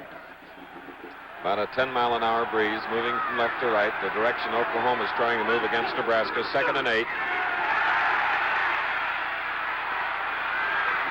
And Tinker Owens, the freshman from Miami, Oklahoma, pulls it in. The monster man Dave Mason covering on the play. Tinker is tiny. He's 5'11", 155 pounds, much smaller than his big brother Steve Owens, the Heisman Trophy winner. Here he is running the sideline pattern, and this is why many coaches think that the wishbone is a tremendous passing formation. The running threat from it is so great that it's difficult to ever have 2 men covering on the wide receiver. Nice 17-yard play to the 44 of Nebraska, 1st and 10, Oklahoma.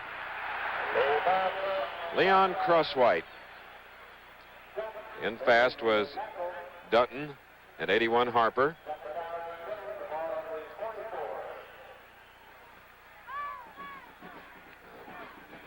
If you just joined us, Nebraska scored at 7:32 of the first quarter, 49 yards, 9 plays, and with the point after, it is 7-0 with 6:14 to go in the first half.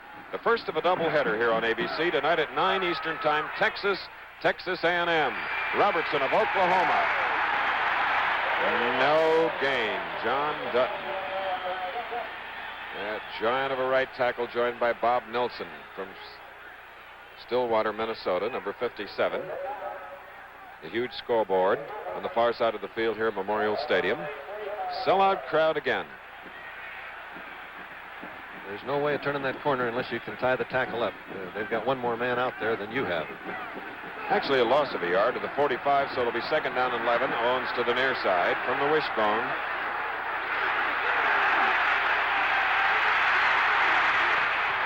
And Robertson had to run as his receivers were covered.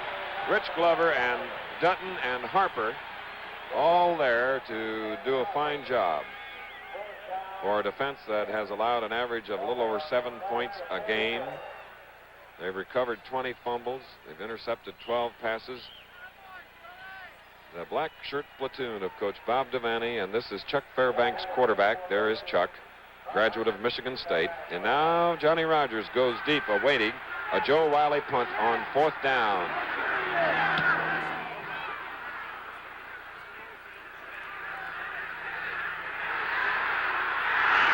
And the Sooners, Tom Brahaney, who snapped the ball, tried desperately to keep it in the field of play and down it after it was kicked 44 yards by Joe Wiley. 4:45 to go in the first half. The score, 7-0 Nebraska. In 1818, Lord Byron wrote a pretty good Camaro commercial. There is a pleasure in the pathless woods. There is a rapture on the lonely shore. There is society where none intrudes by the deep sea, and music in its roar. I love not man the less, but nature the more. Getting away. That's what the new 73 Camaro Type LT is all about. LT for luxury touring, for luxurious interior trim and appointments, and special instrumentation. LT for the privacy and luxury of quiet. For standard power steering and a 350 V8 engine. LT for 73, a new Camaro that's a better way to get away.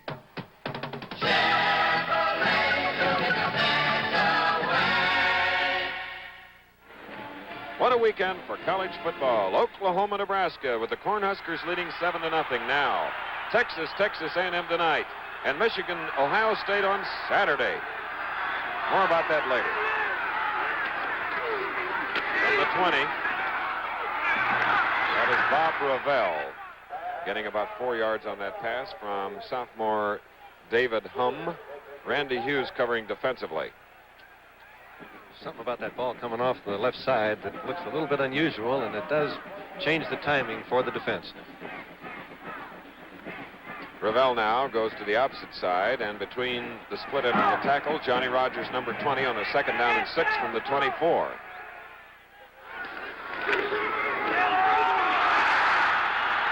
Dave Gaylor. Stopped by David Smith. But not until he had gained the necessary yardage for a Cornhusker first down.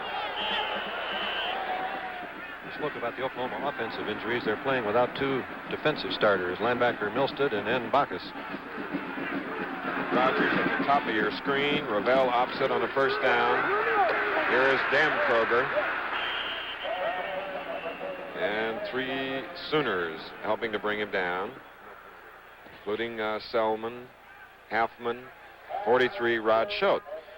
It's an interesting thing and a tribute to both coaching staffs. A game with as much on the line as this one has, and not a single penalty thus far in the game. Vance Carlson is the referee with Bob Claseres, Wendell Winkler, John McClintock, Chet Laney, and Ed Merrifield. Second down and 10 for Nebraska. Frosty Anderson to the far side.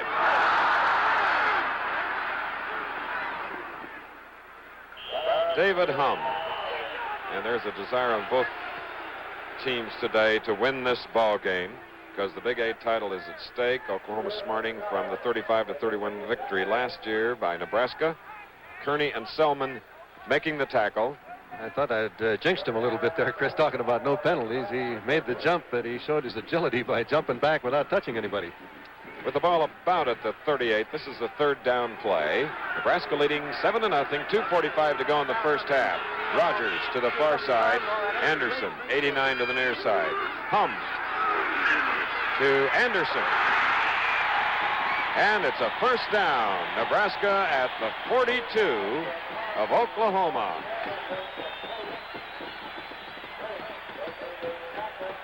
A 20-yard play, number 89, Frosty Anderson, 40, Anderson's son. So Anderson will get a rest following that 20-yard gain as Bob Ravel, number 84, comes back into the lineup, going to the far side of the field. At the Oklahoma 42, Bill Olds is the fullback, Gaylor the I-back, and Rogers the flanker. Double wing formation. Floating one out to Rogers. Look at that move. A marker is down upfield. Johnny Rogers may have, did he step out of bounds? Let's see. Yes, the official up by the 30-yard line said that Rogers went out of bounds.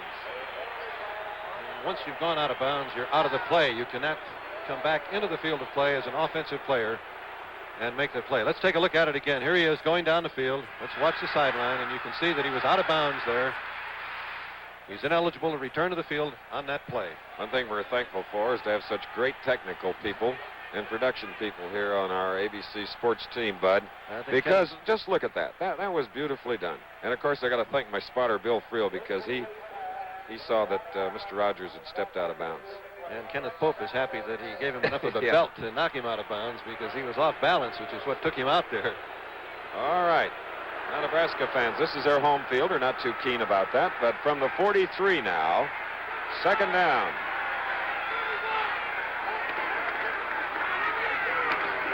And Gaylor, number 28, carrying on the play. And 43, Schote, along with 44, David Smith, a junior from Houston, Texas, on the tackle. Don't forget tonight, here on ABC at 9 Eastern Time, it'll be Texas A&M, a renewal of another rivalry, a Thanksgiving Day rivalry, Bud. And that has Darrell Royal trying to go absolutely undefeated in the Southwest Conference. He's already won the championship. Win tonight, they'll have an undefeated year in the Southwest. All right, from the 40, third down and 7 for Nebraska. They lead 7-0. A minute 30 to go in the first half. And Johnny Rogers, the intended receiver. That's the first time Oklahoma's put the rush on. It was very effective. Hum had to throw before he was ready and a little bit before Rogers was ready. So with a fourth down and 7 coming up, David Hum now has thrown 19 times, completing 7 for 79 yards.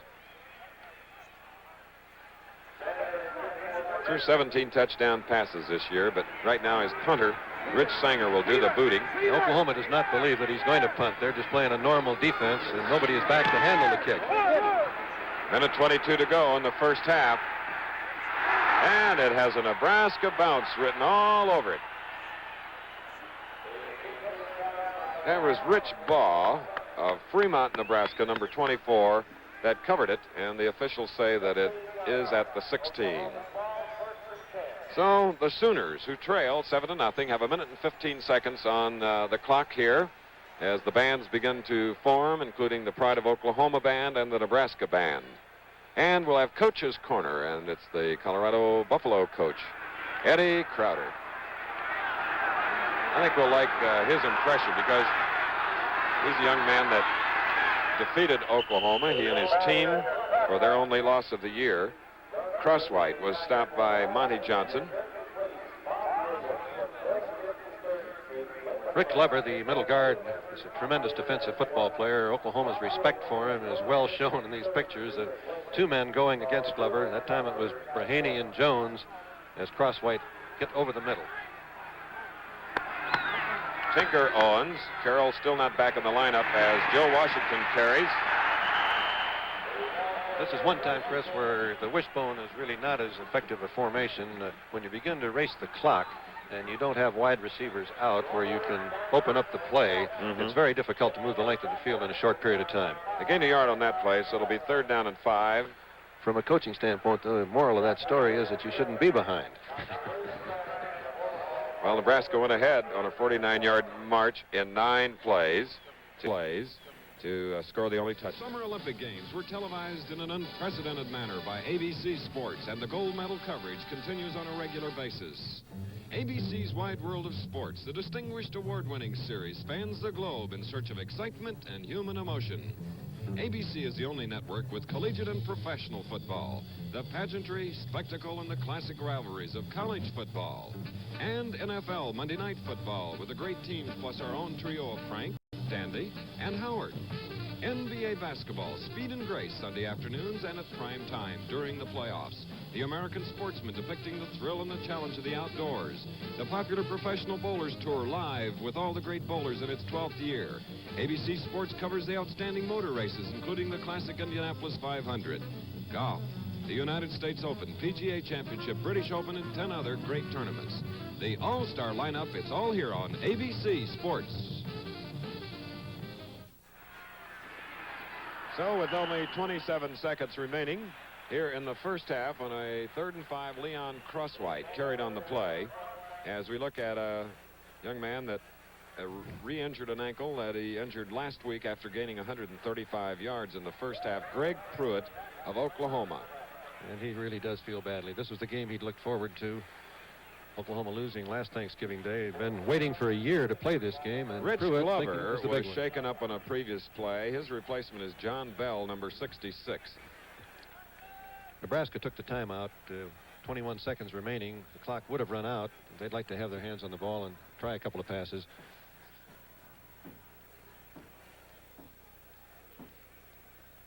The second part of our ABC Sports doubleheader of NCAA college football, covered exclusively, features Texas and Texas A&M. That's at 9 Eastern Time, Bud. And it'll be a great game. Battle of the Wishbones. Texas A&M having gone to the wishbone formation this year. All right, Joe Wiley will punt. We have Rogers and Borg, 20 and 19 back.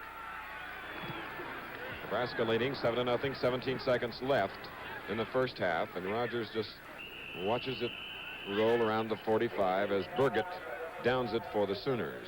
A 32-yard punt, so Nebraska will have it at their own 45.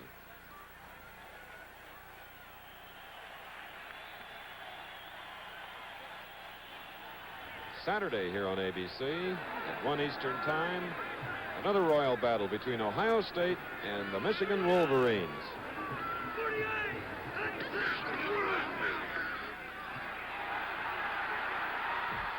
Loose ball. On the clock, we see 5 seconds. It's recovered by Derlin Moore. There you see 5 seconds, and the ball is spotted at the 28 of Nebraska. Tough decision for Chuck Fairbanks. Do you kick the field goal now, or do you run one play and hope that the pass will be complete or incomplete within 5 seconds? Bud, what would you do? I'd kick the field goal. All right. Boy, it didn't take the coach long, did it, to make a decision? I don't know whether I'm going to get agreement here, but... I think I am. Yes, out on the field comes number 8. Rich Fulcher of Cupertino, California, a senior, who has kicked 7 of 11. He missed earlier on a 41-yard field goal. And now let's see where Robertson will set this one up at the 35. It's a 45-yard field goal attempt. Raheny snapping the ball. Here's the try. Not enough distance. Glahak put a tremendous rush, but the kick was far short. So Oklahoma now has missed on 2 field goals, one of 41 and one of 45, and there's no more time here in the first half as Nebraska maintains its 7-0 lead, and will return for halftime activities after station identification. It's Laughs American Style on Love American Style tomorrow night on ABC.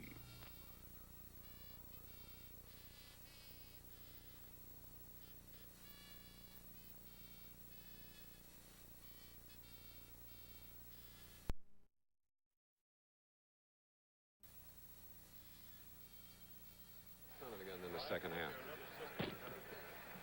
Gee.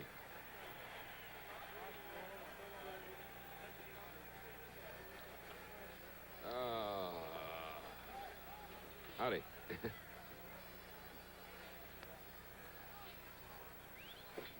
Well, it's halftime at Memorial Stadium in Lincoln, Nebraska on, well, there isn't a cloud in the sky. It's absolutely gorgeous. A little on the chilly side, but it's football weather with Nebraska leading 7-0. And for those of you that joined us late, following a muff fair catch after a punt, Nebraska got the ball at the Oklahoma 49, and in methodical fashion, they went 49 yards in 9 plays with their fullback Bill Oles scoring and Sanger kicking the extra point.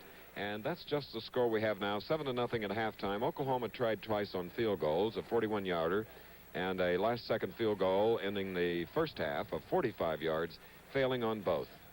One thing about failing, the 2 bands will not fail because they're both great.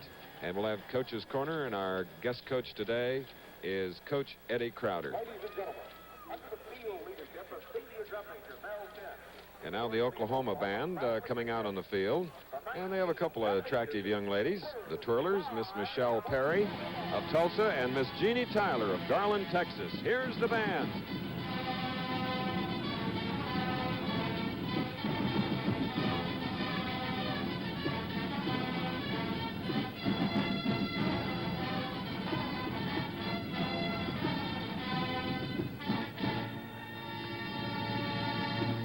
Well, the opening fanfare introduces a program by the Pride of Oklahoma band of 192 members.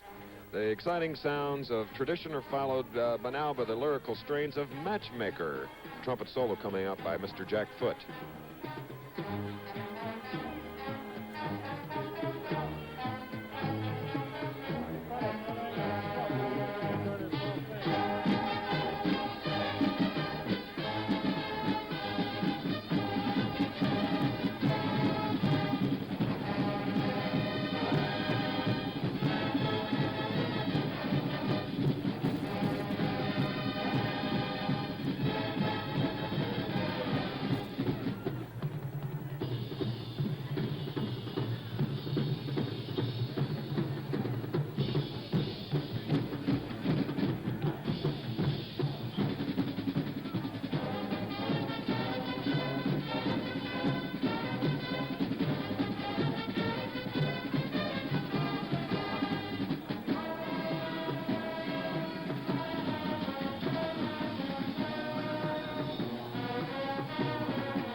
you are.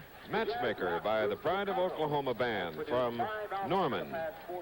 And now, the jazz rock group Chicago has produced a lot of albums this past year. One of their million record sellers included Saturday in the Park.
Okay, the Pride of Oklahoma Band.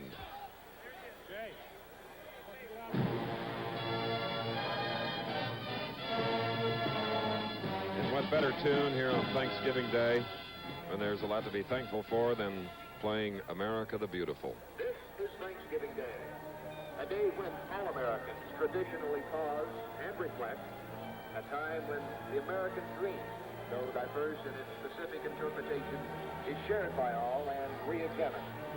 And yet, more simply, this is a day of warm family reunion and the traditional Thanksgiving feast. We invite you to pause now with the University of Oklahoma Band in saying, America, truly the beautiful.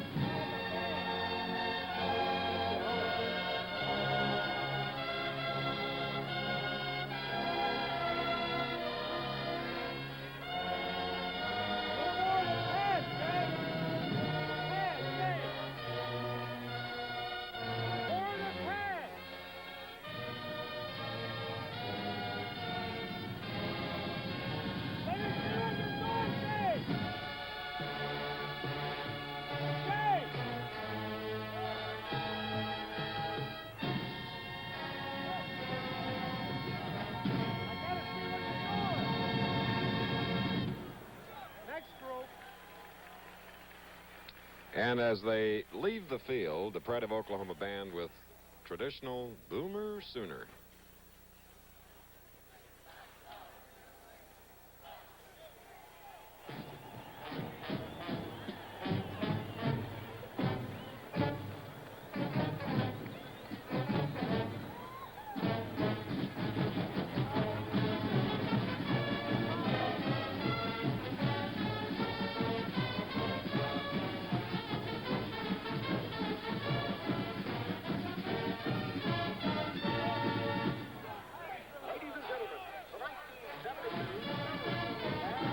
On the far side, the thanks Bob is for Coach Bob Devaney, coaching in his last regularly scheduled game. He's been here 11 years and a near perfect record. And a perfect performance by the Oklahoma Band. More with the Coach's Corner soon. To our nation's colleges and universities. And that's why the best in medical attention is given to the college athlete. For instance, here at the University of Michigan, the Sports Services Building, head trainer Lindsey McLean and his staff care for the Wolverine athletes. McLean's staff has 4 certified trainers, 2 of which are registered physical therapists. In addition, 2 doctors, an internist, and orthopedic surgeon are on call. The athlete is not only treated for his injuries, but is also helped in the rehabilitation phase. The best in equipment is used, and here at Michigan, the training staff is always looking for new and better ways. The whirlpool is familiar, but they've discovered that cold instead of hot water is sometimes better. Here, an assistant trainer keeps ice bags handy for treatment. A major institution will spend $10,000 to $15,000 a year to keep well supplied with tape and medicines. Michigan, like other NCAA schools, cares about its student athletes. Halftime score here in Lincoln, Nebraska. The Cornhuskers 7, the Sooners nothing. And now let's go to Coach's Corner and our colleague, Bill Fleming. Thank you, Chris. Coach's Corner is brought to you by the Travelers Insurance Companies and Travelers agents and brokers everywhere. And our special guest today on Coach's Corner is the head football coach of the Colorado Golden Buffaloes, Mr. Eddie Crowder, himself a graduate of the University of Oklahoma. Well, Coach Crowder, you've seen an exciting 30 minutes. Is it exactly like you thought it was going to be at halftime? No, actually, Bill, I've been somewhat surprised with the number of critical errors. I also have been very impressed, particularly with the quarterback play by David Humm, an outstanding sophomore. Coach, let's take a look at our player board here and take a look at how Nebraska started out this ball game. We saw the double wing a couple of times, and then they used it in a very, very critical situation to score. Well, this was unquestionably the big play, the big play of the first half. David Humm, the quarterback for Nebraska, had already had third and long yardage twice in the drive, and he'd hit passes on those situations. He had third and 10 approximately at the 10-yard line, and he went with the draw play. He was in the spread formation, which I've got. He went with the draw play, dropped back to pass, handed off to, I believe the back in this case was Olds, who broke on the draw play up the right side of the offense into the end zone for the touchdown, which has been the difference in the game till now. You know, it's amazing how breaks really determine the outcome of a game, especially when teams are so high. You know, as we were watching the game here, when that one break occurred, when the missed fair catch came, you could almost tell that Nebraska was going to take advantage of it. Well, Bill, Nebraska's had an amazing ability in those situations when they get a break to convert them to touchdowns. Oklahoma's had a couple of breaks and has not been able to do so, and that's been the difference. Well, in just a moment, we'll take a look at some of the crucial plays in this first half of play as the Cornhuskers of Nebraska lead the Sooners of Oklahoma here at halftime, 7-0. Last year, we at the Travelers set up our Office of Consumer Information, a place you could call to have the mysteries of insurance explained in plain English without any fear of getting sold something in the process. Since then, we've had over 40,000 telephone calls and letters. And out of this experience, we've put together a booklet that answers some of the most important questions people have been asking us. Questions like, why do some insurance claims take so long to collect? If you turn in a claim, will your insurance automatically be canceled? What's this health care they're talking about in Washington? Just call us, and we'll send you a copy free. Or call us if you have any questions or problems about insurance.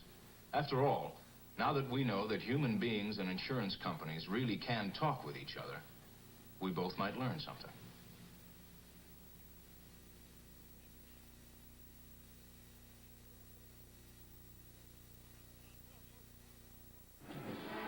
You know, Coach Crowder's team defeated Oklahoma, handed the Sooners their only loss of the year. So Eddie is certainly in a position to be an expert here this afternoon. You know, both teams seemed very tight at the beginning of the ball game. No, they sure did. I was particularly interested to see that David Humm, who's now played 10 ball games as a sophomore, threw the ball with a little wobble on it. That's right. It was kind of like a knuckleball. Yes, and yet he picked it up. Toward the end of the first half, he did a lot better. So I'm satisfied in the second half we're going to see better throwing on the part of both teams. Okay, let's take a look at some of the plays in that first half, and I think this wobbly pass that Eddie talked about is very evident here. This first play shows David Humm at quarterback. The fake to his tailback, and you can see that there's a real wobble on this ball. David was thrown a little bit off balance. Ball goes for Johnny Rogers. It's thrown a little high, and Rogers was injured on the play, but did recover to come back in later in the half. And after we saw that, everybody in the stands here just groaned when he was hit, and it's amazing that he was able to come back.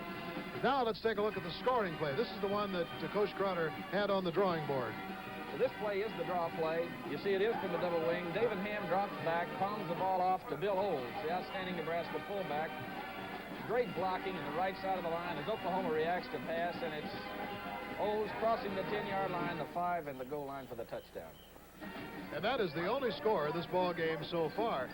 Oklahoma had a critical play. It was a 4th and 1 situation, and they were near the midfield line, and then they had a back go the wrong way on the option. And, of course, it was an embarrassing moment. Yes, you can see the right halfback here goes to the right, while the other two backs move to the left on the option. The quarterback now is left deserted with the ball, and having had that happen, I know that's an awful feeling for the quarterback. In fact, at this point, the quarterback does not realize there is no trail halfback, and as you can see, at this point, he is starting to pitch the ball. He looks, there's nobody there. He tried to bring it back, but no chance.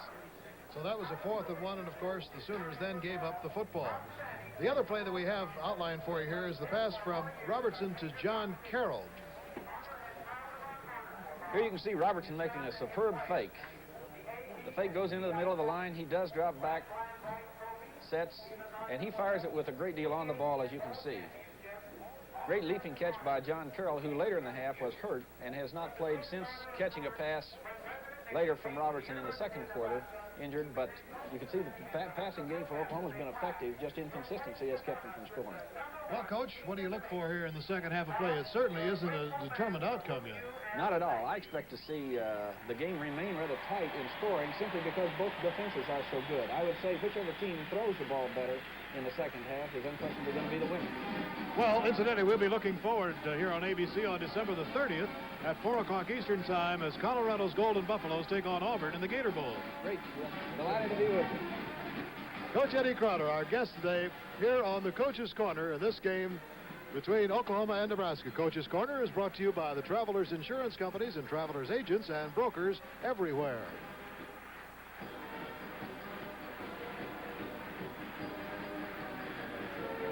All right, as the band from Nebraska takes leave of the field here at halftime, we'll take a look at our statistics here at halftime. In the first 30 minutes of play, the most important statistic of all, of course, is that the Sooners are trailing 7-0 to the Nebraska Cornhuskers. But it's been a very even football game. First downs are 7 apiece. In the offensive plays, there's only one play that Nebraska has in an advantage over Oklahoma.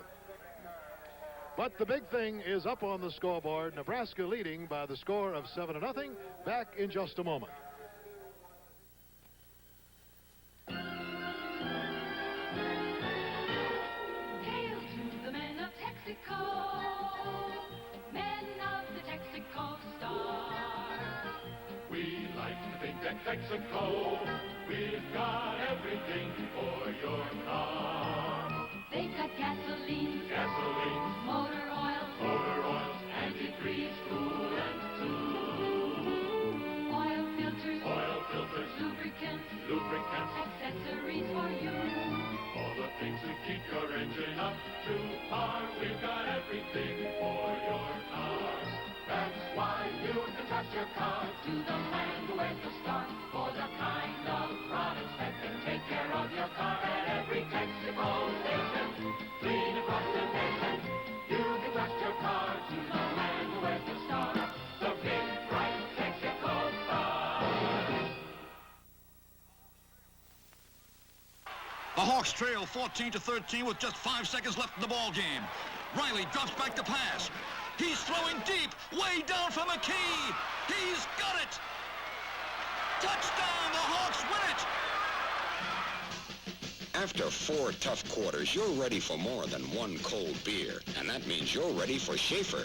Schaefer is the one beer to have when you're having more than one. Since the days of the land run in Oklahoma, men and women have been striving for the good life. At the University of Oklahoma, the home of the Sooners, quality education born through a tradition of academic excellence has provided the opportunity for more than 86,000 graduates to achieve that life. With more than 23,000 students, OU is built on an academic structure of 16 colleges on the Norman campus and the Health Sciences Center campus in Oklahoma City, each endeavoring to provide a solid foundation for the young men and women whose desire for knowledge has brought them to the institution of higher education.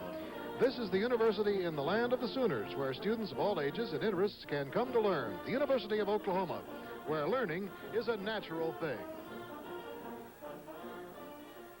The Oklahoma-Nebraska game is being brought to you by General Motors and the people who make Chevrolet, Pontiac, Oldsmobile, Buick, Cadillac, Opel, and GMC trucks. all with the GM mark of excellence. By Monroe shock absorbers and front and rear load leveler stabilizing units. By Texaco and the many thousands of Texaco retailers and distributors in all 50 states. Trust Texaco to have the right gasoline for you. And by the United States Tobacco Company, makers of Mark IV, a noble cigar. With me right now is Mr. Bob Lund, General Sales Manager of Chevrolet Motor Division. And Bob, it's just wonderful to have you here, and we're thankful that Chevrolet has provided so many scholarships to both of these institutions. Well, Bill, Chevrolet is grateful and thankful for having had the opportunity to provide scholarships for these two schools. And I totaled it up this afternoon, and I noted that these two schools, or players from these two schools, have provided a total of in excess of $16,000 in Chevrolet scholarship funds thus far in the last 2 years. And with today's game, of course, that means $2,000 more. And actually, the outstanding offensive and defensive player awards could possibly come from these two teams. Very easily could, and we'll see you on the night of December the 18th for those presentations. That's right. Also after today's game. Now, let's go back to Chris Schenkel for the start of the second half. And it'll be Nebraska kicking from right to left to the Oklahoma Sooners. Nebraska's in the lead 7-0. 2 men deep now for the Oklahoma Sooners. The touchdown coming at 7:32 of the first quarter, a 49-yard march in 9 plays. Joe Washington moving laterally now for the Sooners, and it's a fine run back of the kickoff starting the second half, bringing the ball back to the 29-yard line. 22-yard return by freshman Joe Washington. So the Sooners, who trail by 7 points, have a 1st and 10. Referee Vance Carlson has spotted the ball at the 28-yard line. The Sooners have the wind to their back. As Tinker Owens goes to the far side, it's obvious that John Carroll has not recovered from his injury in order to be back in. And here is Joe Washington, hemmed in. Joe Blahak, number 27, was one of the tacklers that moved rapidly on the play that was trying to come outside. Greg Pruitt started the game, but his ankle injury slowed him up so much that he has not played after about the first 6 or 8 minutes. Loss of 2 yards on the play. It'll be a 2nd down and 12 for the Sooners, who come into this game ranked number 4 in the country with an 8-1 record. 4-1 in the Big 8, while Nebraska is 8-1-1 and 5-0 in the Big 8. So this is the game for the Big 8 championship. Leon Crosswhite, number 17, carrying on the play. I would guess, Chris, that Oklahoma will begin to pass the ball on 1st down rather than waiting for the late downs to throw it. Nebraska, when they feel that Oklahoma is going to run the ball, has been very effective, and if they can get a long yardage situation and then force pass, of course they can double cover on the split end Tinker Owens.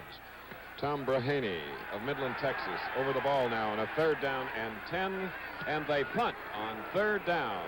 Joe Wiley and Borg, Randy Borg of Alliance, Nebraska, brought the ball in following a 30-yard journey. So the first 3rd down kick of the afternoon, and to me it's dangerous to give Nebraska the ball. They're just great. They were hopeful that by breaking the huddle quickly and running what amounted almost to a quick kick, that they'd catch Nebraska without a safety man back. The Cornhuskers read it well. So from the 41, 1st down, David Humm in at quarterback. And the lefty spots his man Bob Ravel. Ravel is out of bounds across midfield at about the 47, with Roach 26 and Hughes 19 covering for the Sooner defense. So it's a 1st down as we look at the men up front. Ravel, White, Anderson, Dumler, Barron, Crenshaw, and List. There's Ravel, 84, coming to the near side. Rogers is in the slot on a 1st and 10 from the 47.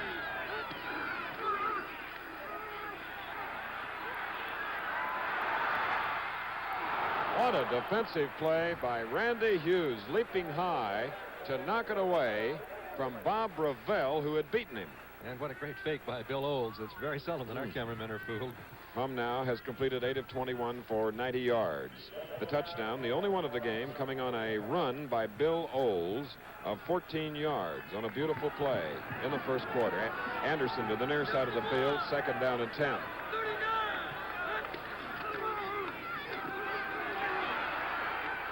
And defensively, Oklahoma's alert on Gaylor, 28. Raymond Hamilton number 96, 6'1", 240 pounds, bringing him down, joined by Vic Kearney, number 31. Sprint draw play. Hamilton going against White, driving off of White, just shedding him literally, and then moving in to make the tackle. Nebraska Great has the ball. defensive play. Excuse me, Bud. Nebraska has the ball at the 46 of Oklahoma. 3rd down and 9. Great defensive play. Ball loose. Let's see. They said that was no fumble. Boy, that's a little hard for me to believe, Looked Chris. to I me hope we like get a another look quick at whistle. it. Wow. Derlin Moore is over the ball. Let's see it again. Tom dropping back, getting a hard rush, and that ball certainly looked to me to be a fumble, and Oklahoma recovered, but the referee standing there ruled otherwise. A 12-yard loss, 4th down and 21. Here's the kick by Sanger. It's a beauty. Joe Wiley is deep, letting it go through or into the end zone for a touchback. So we have 12 minutes and 6 seconds remaining in the 3rd quarter with Nebraska leading 7-0, and we've just seen a 54-yard punt by Sanger of the Cornhuskers. We'll return for more action following this message from one of our many sponsors.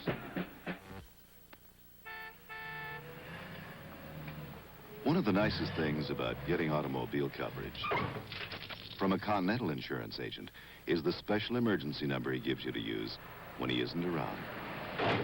It lets you call for quick claim service at any time of day or night, even on weekends. Dial a claim. May I help you? Yes, my wife is having an accident.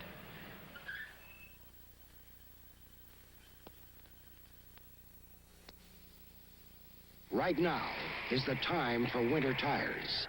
And at your Goodyear service store or participating dealer, you can get Goodyear Sure Grip winter tires with 192 deep, rugged cleats to give a big grip at this low price. Goodyear, America's best-selling winter tires. With 12:06 to go in the 3rd quarter, Nebraska leads Oklahoma 7-0. They're everywhere here. Capacity crowd, standing room only crowd, some of them up high. Joe Washington taking a Dave Robertson handoff from the 20-yard line following a long punt, which went into the end zone as John Dutton made the tackle for Nebraska. We felt starting the game that Oklahoma's ability to have favorable down and distance was going to be the key to their offense, and 1st down is, of course, where this all starts. That's the 2nd longest gain they've made on 1st down this afternoon. On their first possession, they made 5 yards. Last time, they made 4. 2nd down and 6 now. And the quarterback, Dave Robertson, trying to skirt the far flank, is stopped by Dutton, number 90, and number 55, co-captain Bill Jansen of Grand Forks, Nebraska. And we've just received word that Greg Pruitt, the Oklahoma star back, will not return to the game today, having re-injured himself. Here's that fumble. This is the possession previous where Hum is back to pass, and he is hit, and you can see the ball is already loose before he's even close to going to the ground. The official behind him, Cochran, the referee, I think was screened by Hum, but there are a lot of other officials out there that are all supposed to be watching it too. I can't feel that was a good call. Leon Crosswhite carried on that last play on a 3rd down and 3, which brings up a 4th down and 1 from approximately the 29 of Oklahoma. So Joe Wiley, number 22, comes into the Oklahoma lineup with 10:36 to go in the 3rd quarter. Nebraska leading 7-0, a punting situation. In anticipation, Johnny Rogers is deep. There's Wiley. Brahaney to snap the ball to his fellow Sooner.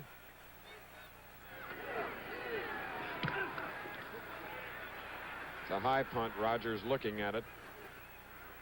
Taking an Oklahoma bounce and out of bounds at approximately the 28. 44 yards on the punt by Joe Wiley.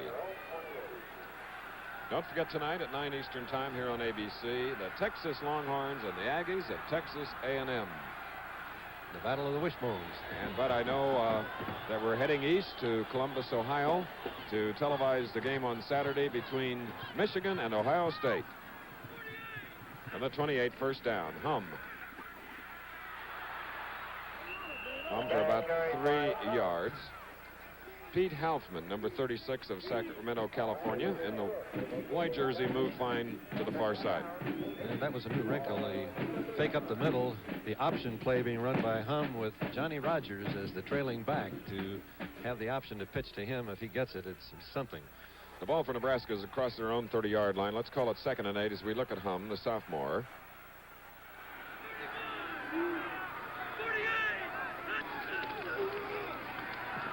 Knocked down by number 43, Rod Schote of Spiro, Oklahoma, one of the linebackers for the Oklahoma defense.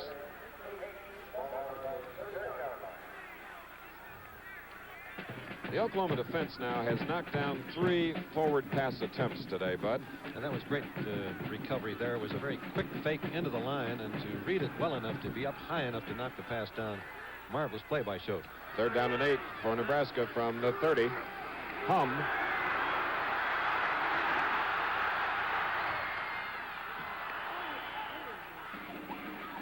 And it's incomplete. Lucius Selman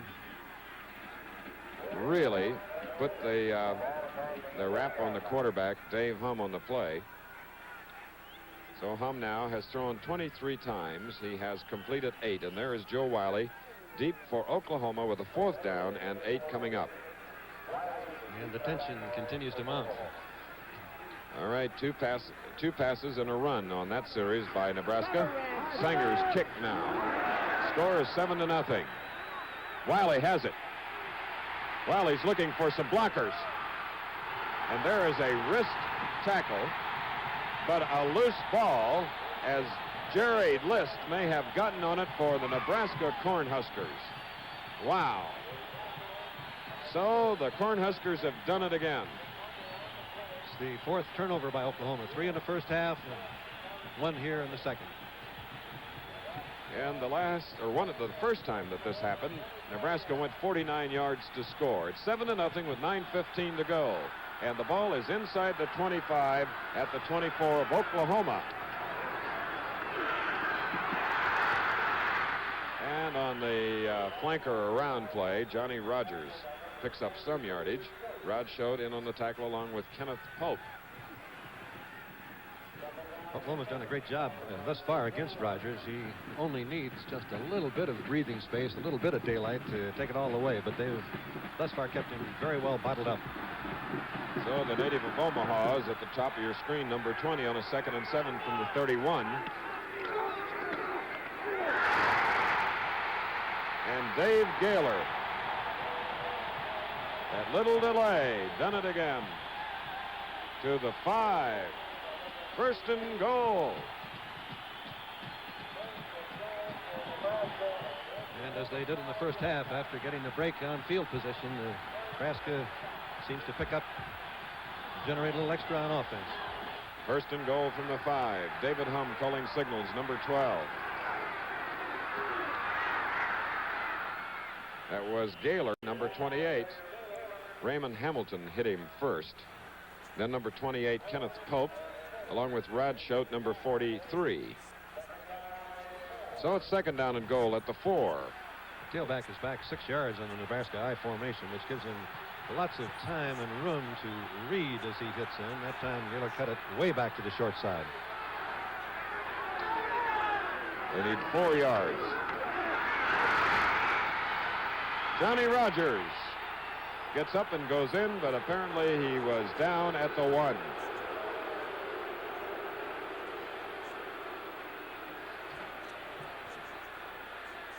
Boy, he loves that end zone. He's been in there 17 times this year. 8 by way of catching passes and 7 rushing. Here's the play again. You returns. can see if he was down. He definitely was down without any question, but he bounced up and in. Now it's 3rd and goal from the 1. And the Oklahoma defense put about 10 men up on the line, and they denied Nebraska a touchdown, so it'll be 4th down and goal. This is a little decision for Bob Devaney. Do you kick an almost sure field goal or that close to the goal line, or are you going to go for the touchdown? A freshman, Leroy Selman, made his first play of the game. He has a brother, Lucius Selman, whom we've talked about before. 4th down and goal. And up and over. Touchdown, Dave Gaylor. 24 yards, 6 plays. Gaylor's 8th touchdown of the year, and it's 13-0.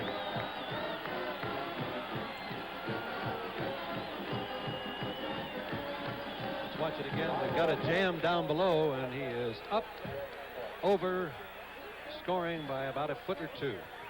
Sanger now will try the point after.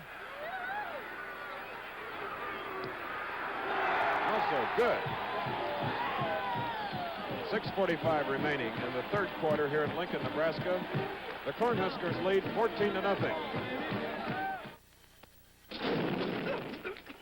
Any good news, Julius? Mark IV. I see but one. Verily, such stuff as dreams are made of. Mark IV. Ah, thy cigar. What a noble thing it is. Tell me, hast thou struck it rich? 20 cents. Noble. Friends, Romans, countrymen, lend me thy box. Take this full pat for thy toga pocket. There are still some good things. Mark IV. A noble cigar. We all know that wheels roll. Many of us, though, forget that wheels also bounce. If your car wheels were allowed to bounce unrestricted, there'd be no way to control your car. That's what shock absorbers are for, to keep your wheels from bouncing out of control. If your shocks are worn, they can't do their job. We know. At Monroe, we make shock absorbers. When was the last time you had your shock absorbers checked? Back again at Memorial Stadium in Lincoln, Nebraska. We have 6 minutes, 45 seconds remaining in the 3rd quarter. Nebraska's just scored again following a punt recovery. As we have Joe Wiley and Joe Washington deep for the Oklahoma Sooners. Rich Sanger, who's been successful in 2 conversions, moves to the ball. 14-0 the score, Nebraska. This is Washington coming to the 15-20. And there is a freshman that shows a great deal of promise. 24 yards in 6 plays, Nebraska scoring. It was Gaylor who went up and over from the 1. People who have followed the Sooner football team know that Greg Pruitt is not in the game, their leading ball carrier. Also, they lost their leading pass receiver. I think it's just a reporting, not an excuse for them, but Carroll hurt his knee in the first half also and has been replaced by freshman Tinker Owens. He's to the left. Here's a pass to Tinker. Knocked away.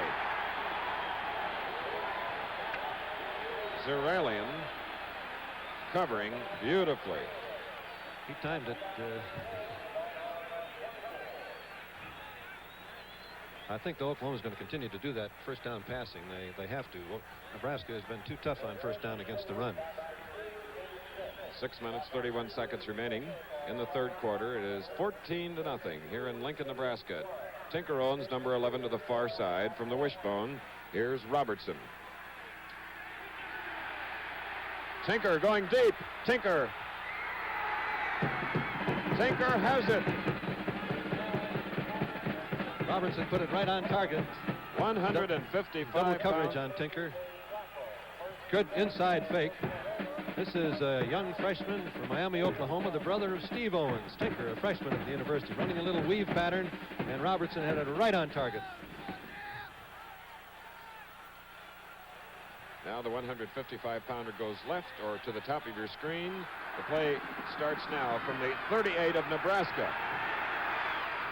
And Chandler couldn't hold on to it.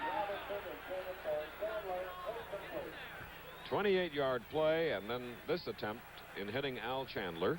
So it'll be a 2nd down and 10. And a real switch in tactics by a wishbone team. 4 straight passes.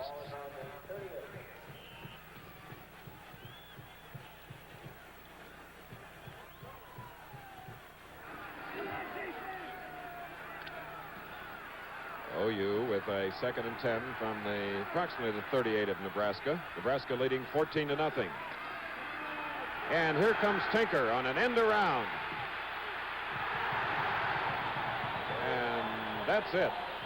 And that is great defense. The first reverse that Oklahoma has run in the entire game. The Nebraska defenders truly read beautifully. They were not fooled even a step. Third down and 14 from the 42. Nebraska leading 14-0. Tonight at 9 Eastern Time, it's Texas A&M.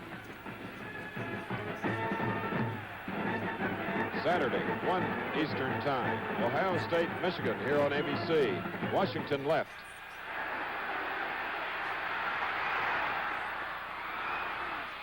That was Albert Chandler, slipping but covered by Blahak, number 27, at approximately the 26.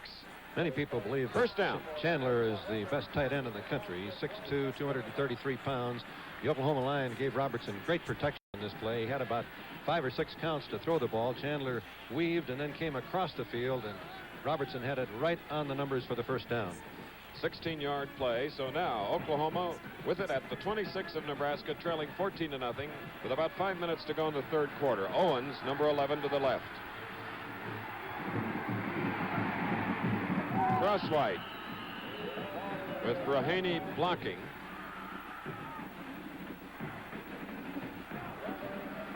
Rich Glover in on the play along with Manstedt. And that's what passing will do to the running defense. He picked up 6 yards that time.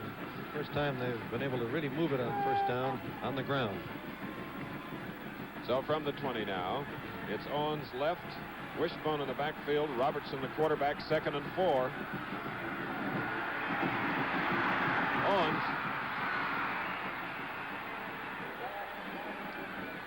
Tinker Owens.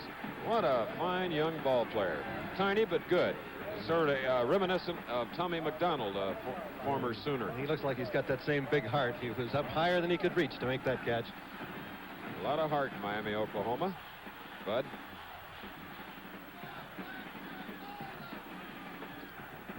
This has been a great drive by Oklahoma at a time when they needed it. They just fallen behind 14-0. You've got to move it there to stay in the game. They started this drive at their own 24. Now they have a 1st and goal. Robertson. Got a pretty good idea of the quickness, the smartness of the Nebraska defense, which was led by number 81, Willie Harper, All-American last year.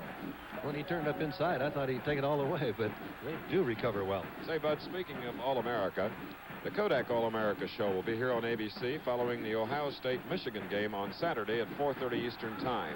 The Buckeye-Wolverine game beginning at 1 Eastern. Now it's 2nd down and goal from the 4. Number 82, Manstedt. From Omaha on Leon Crosswhite. Manstedt is from Wahoo, Nebraska. The ball is at the 3. It's a 3rd down and goal. Nebraska leading 14-0. And the pride of their defensive units, the black shirts, beginning to rise up at this moment. All right, here's the 10th play of this drive that began at the 24.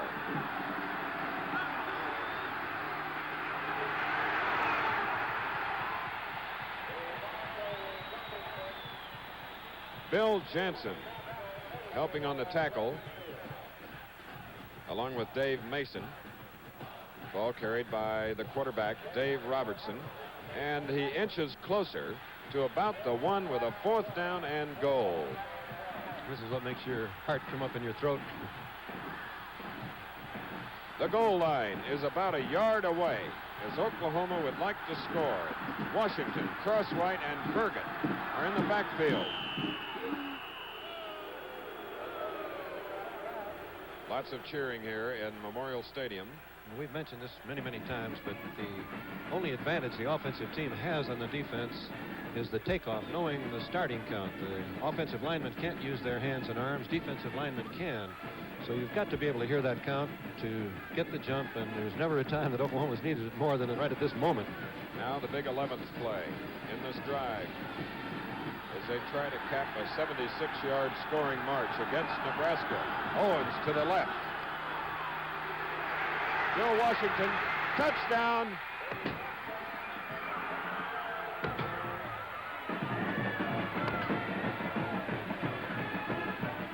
Leon Crosswhite throwing a terrific block, helping Washington to get into the end zone. It is 14-6. The power sweep. No wishbone fake here. Everybody leading and blocking. Burkett, Crosswhite leading him out. Great block by Crosswhite. And some fine running. All right, Rick Fulcher, who was hit on 29 in a row, will try to make it 30 in a row. It's up and good. So it is now 14-7 with 2 minutes and 15 seconds remaining in the third. We'll be back in a minute. Holidays are more fun with Holiday Inn. The good food and friendly atmosphere make our party rooms and restaurants perfect for celebrations. Whether you're welcoming the new year with old friends, or toasting to a job well done, or giving your wife time out from the holiday rush, or treating your kids to a special holiday dinner. Enjoy your dinner, sir. I really recommend Holiday Inn, the most accommodating people in the world. I don't know what it is about my face, but every Sunday, 11 guys like this go after it. Sometimes they don't miss. So I'm not about to take any rough treatment from a shaver. I got a new Remington Mark III with a comfort head. It has smaller slots, so it gets more of your beard and less of your skin. It has replaceable blades. When they get dull, you change them. With a face like this, you can't be too careful. Yeah! Remington. We made the close shave comfortable. On a clear day in Lincoln, Nebraska, Oklahoma, the Sooners and the Cornhuskers meeting, and Oklahoma has just gone 76 yards in 11 plays with Washington scoring on an outside sweep. Now it's 14-7. And before a capacity crowd setting a season home crowd record for the Cornhuskers, it'll be Nebraska receiving the kick with Rogers deep. Rick Fulcher will kick. Borg is back along with Rogers. Excuse me, it is Rich Baugh, number 24. Here's the kick. Little tackle by the Nebraska man, but they surely didn't want to see that ball bounce on the ground. It's a free ball and a kickoff as soon as it's gone 10 yards. That was Bryant Longwell, a reserve offensive end that couldn't wait to field that ball and is down at the 28 of Nebraska. And thus far, Oklahoma has contained Johnny Rogers. I don't believe that he's ever been contained for 60 minutes. Johnny's over to the near side, and again, Pope is there with him. And Maury Damkroger. So the Oklahoma defense fired up as a result of the offense moving at 76 yards in 11 plays. That was Larry Roach that tacked the loss on Damkroger between the 25 and 20, or 26 and 27. Second down and 9.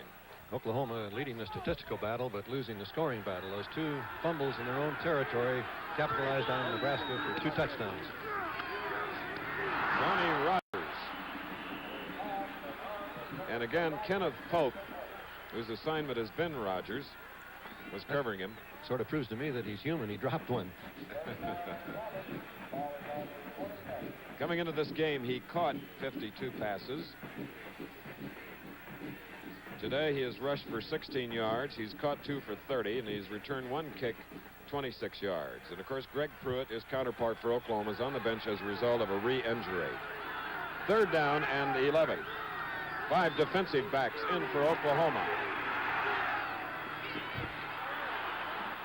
Jerry List couldn't hang on to the ball. It is 4th down and 11. Punting time.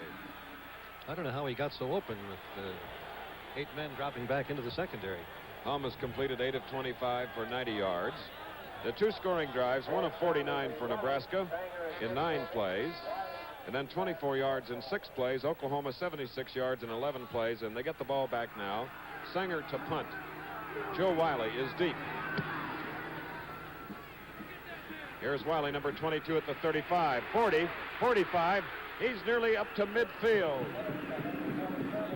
It was a very... So now, with the score 14-7 and 1:51 to go in the third quarter, we have quite a ball game going here. And a very courageous play that time by Wiley. He fumbled the last punt that he had. He had to be moving forward very fast, fielding this one on the run, and he had the courage to do it and also the skill to execute. But as you know, he's a most unusual man. Makes nothing but A's. Like you at Purdue. Hardly. Robertson Tinker Owens is deep. Look out. And Tinker, look at that for a freshman. What a play by a first-year collegian. He knew he couldn't get it, so he goes on defense and knocks it away. Beautiful.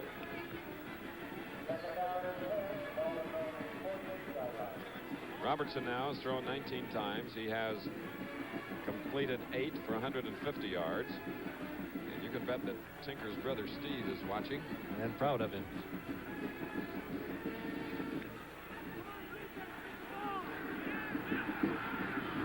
Here's Robertson, 2nd and 10. Tinker's out again, and in traffic, pulls it in. What a remarkable, small, young football player. I think he must have learned a lot of that courage from those great Miami Indians in Miami, Oklahoma that were... Let's watch him again, driving down the field against Uralian, and he just breaks inside of the pattern as Mason failed to get in front of the ball. That went to the 34. Owens now has caught 4 for 82 yards. He's up to the left at the top of your screen now. 1st and 10. And Leon Crosswhite.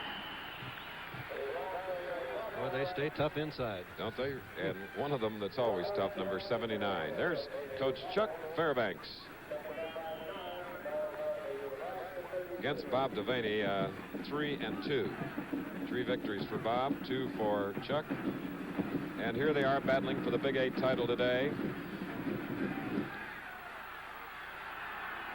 So now it's 2nd down and 9 from the 33. Overthrown because the rush on Robertson was vicious by John Dutton, number 90. So that brings up a 3rd down and 9 with a score of 14-7 and 43 seconds to go in the 3rd quarter. It was 7-0 at halftime. I believe Tinker Owens was open that time. If he had had time to deliver the ball to him. Sort of makes moves like J.K. McKay, Coach John McKay's son for Southern California. The team will see a week from Saturday against Notre Dame, right here on ABC. And the rush on the quarterback, Harper and Manstedt. The pinching ends make it 4th down. And the ball is back at the 42. Oklahoma breaking the formation, going into a double wing formation. There was no back there to pick the end up. 4th down and 18 from the 42.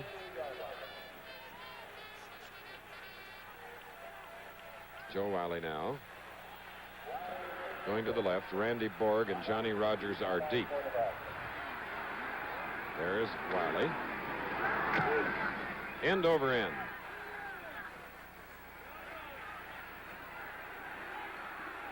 And it's inside the 10.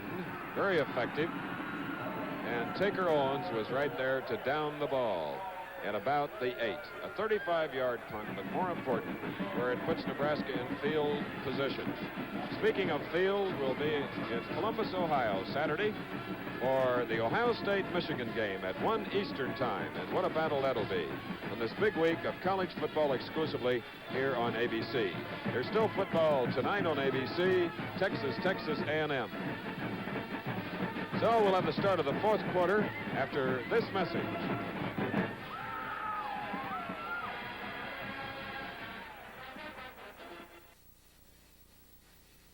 If you built a truck, you'd probably build it the way we did. You'd ask people what they wanted, what they liked, what they disliked. You'd set lofty goals for your truck. Try to make it ride and handle better than any truck before. You'd fill it with improvements people will see, improvements people will feel. You'd test your truck's thousands of parts for thousands of hours and over hundreds of thousands of miles.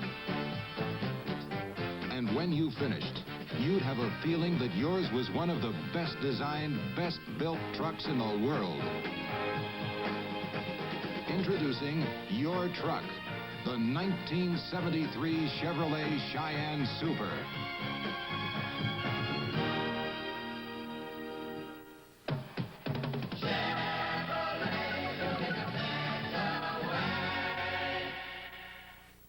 David Wayne guest stars on the streets of San Francisco, Saturday on ABC.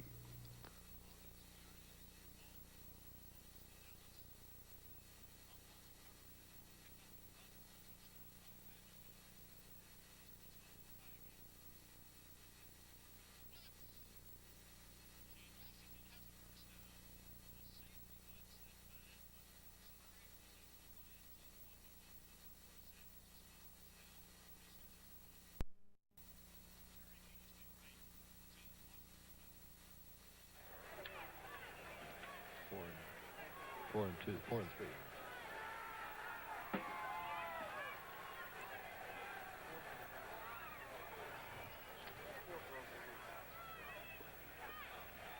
Not only two Big 8 powers, but two national powers going to the fourth and final quarter here in Lincoln. It is 14-7, Nebraska leading. Nebraska with the ball at their own 8. First and 10, David Hum, the quarterback. And the Oklahoma defense moving in on Dave Gaylor, who scored the second Nebraska touchdown after a 24-yard drive. And on the 6th play, he went up and over.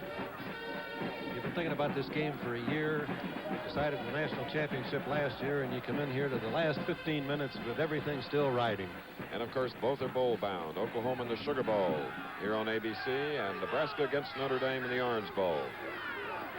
Hum, knocked down again. That's 4 knockdowns of passes by the Oklahoma front wall.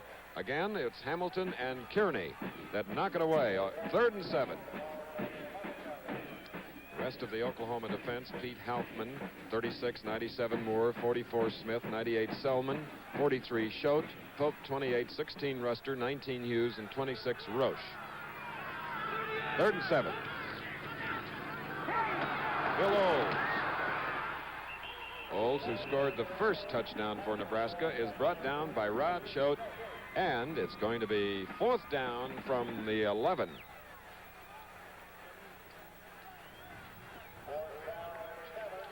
Let's watch Schote again.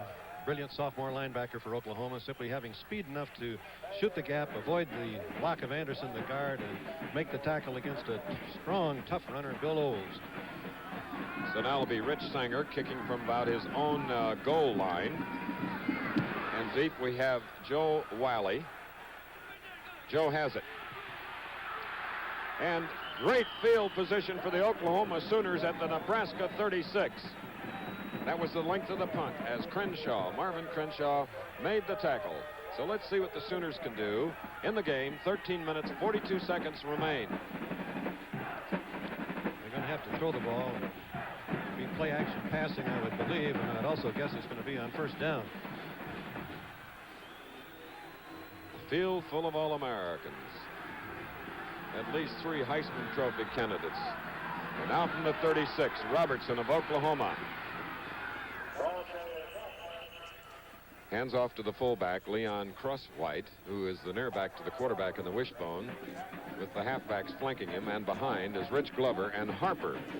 Make the stop at the 32, a gain of 4. Oklahoma leading the statistical battle, 241 net yards, and amazingly, they've passed the ball better than they've rushed it.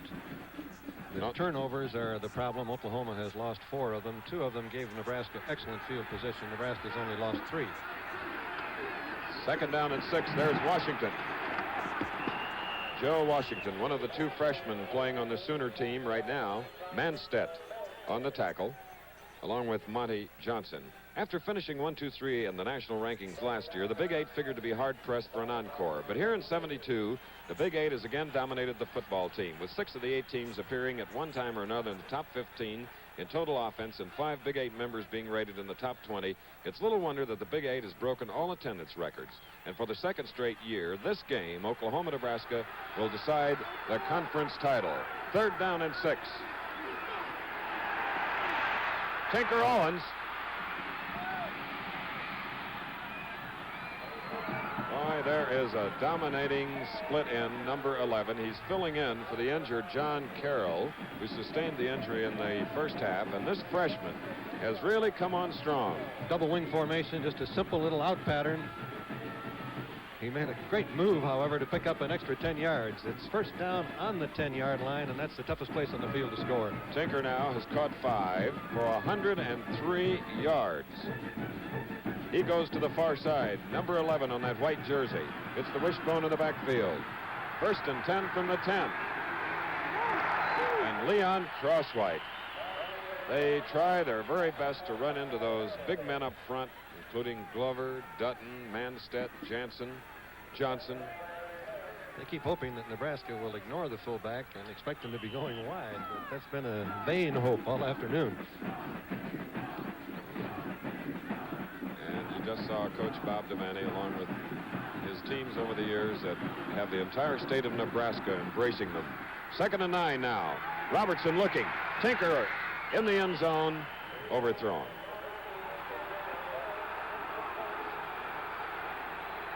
And let's see if we have interference called there. Yes, they did call it, Chris.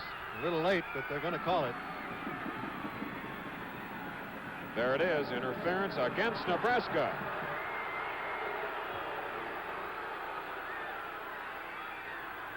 Let's watch the play. This is what's so great about those replays. If you didn't see it, you get a chance to look at it again and know what happened. Try to turn it up. Here he is.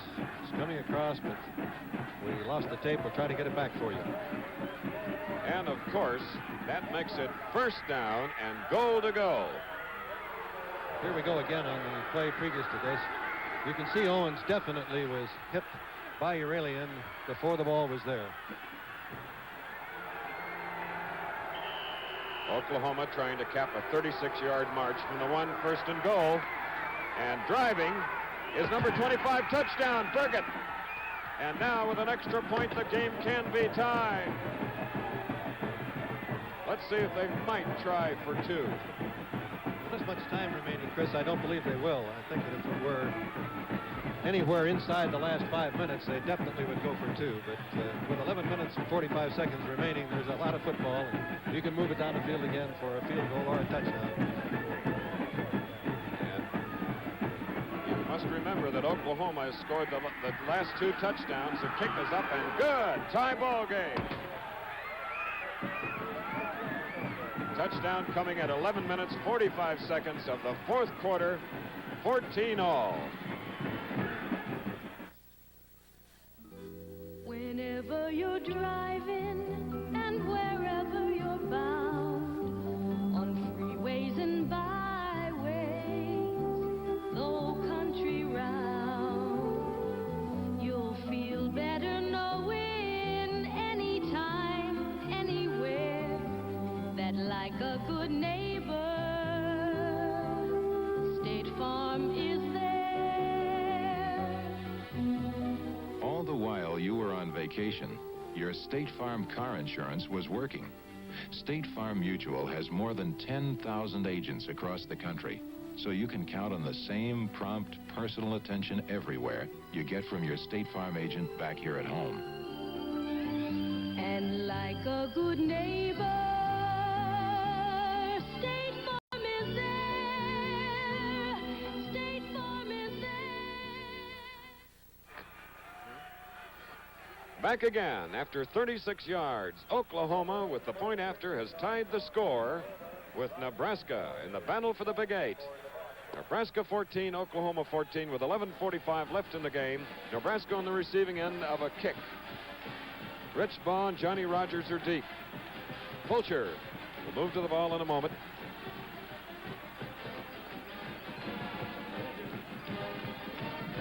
Fulcher's kick. Johnny Rogers going over, but Baugh takes it. Comes out to the 10, the 15, 20. Finds a little room, and then is brought down at about the 25-yard line. There's the interference call again. Uralian going against Tinker Owens as Owens runs the slant pattern to the inside, and you'll see Uralian hit him here while the ball is in the air well before the ball gets there. The interference call, Oklahoma got the ball there on the 1-yard line. Burgett took it in for the touchdown. One time Nebraska led 14-0. Now the score is tied at 14-all. Hum, 1st and 10 from his own 26. Rogers is out. Trying to steal the ball was number 26 in the white jersey. Larry Roach. Second down and 10. We're in the final quarter. We have 11 minutes, 33 seconds left. Hum now has thrown 27 times. He has completed 8 for 90 yards. Touchdown scored by Bill Olds and Gaylor for Nebraska. Washington and Burgett for Oklahoma. Second and 10 for Nebraska.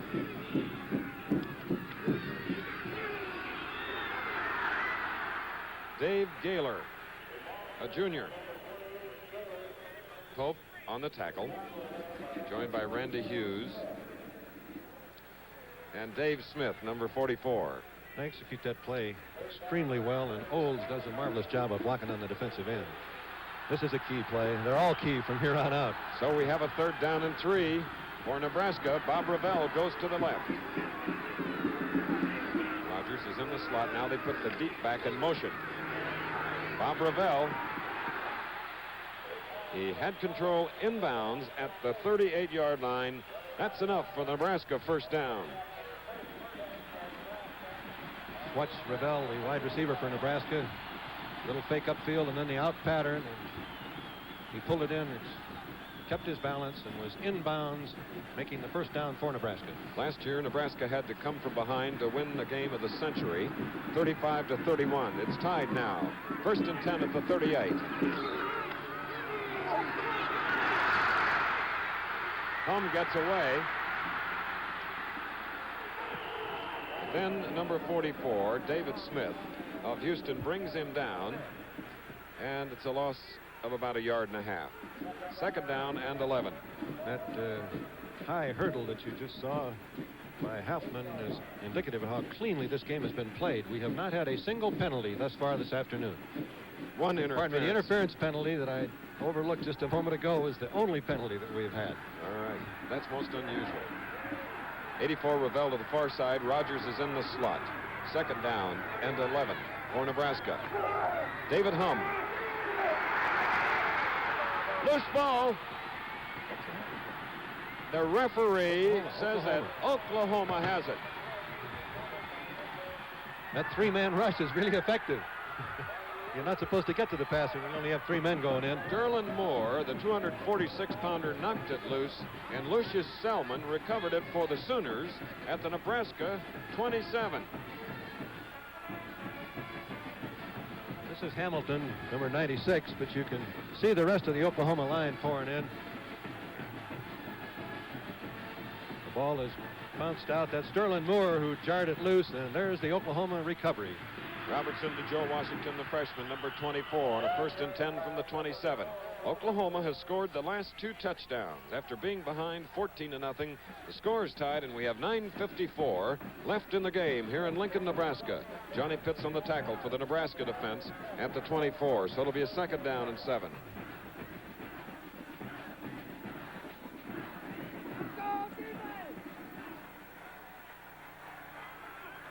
We've got to hustle. Remember, John Carroll and Pruitt are not in the lineup because of re-injury. This is Robertson.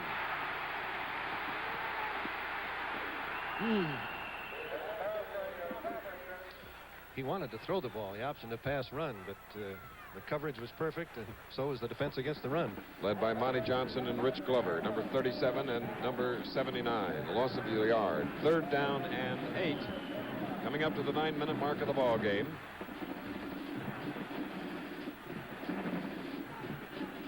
Oh, baby, is this a big one? Tinker Owens comes to the near side of the field. Washington is in the slot. A double wing formation. That arm was hit. A beautiful defensive play by Nebraska. Jim Branch, number 51, and came in and hit the arm of the quarterback, Dave Robertson. You're always wondering in that situation, do you put on the big rush? Because obviously the coverage is not nearly as good. You've got to get to the passer. The gamble worked for Nebraska. And the line of scrimmage is the 25. Oklahoma tried 2 field goals, one of 41 and 44 earlier. Both failing, but they're going to try one now from 41.5 into about a 7-mile-an-hour wind. Here's the kick. It's up. It appears to be long enough. Oklahoma leads for the first time. 17-14 as they have scored 17 points in a row. We'll be back with 8:44 to go in the game. Over the years, we at Texaco have done a lot to make your highway traveling as pleasant as possible. And we intend to go right on doing just that. So we're going to build another Texaco service station run by a local businessman. And the plans look like this. Our pumps will be filled with the right Texaco gasolines for you. Over here, you'll find top quality automotive products for your car. But don't get the idea that we just take care of cars. We also take care of the people in them. Here we'll have our restrooms, just the way you want them, clean and neat. And you can charge all Texaco services and automotive products on a Texaco travel card, or a Bank AmeriCard, American Express, or MasterCharge.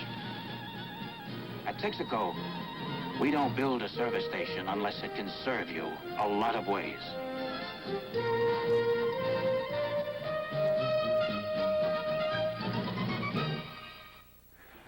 Number 20 is Johnny Rogers from Omaha, Nebraska. His team, the Cornhuskers, have just gone behind for the first time as a result of a 41.5-yard field goal by Rick Fulcher of the Sooners. And now the Sooners will kick to the Huskers. Fulcher, number 8.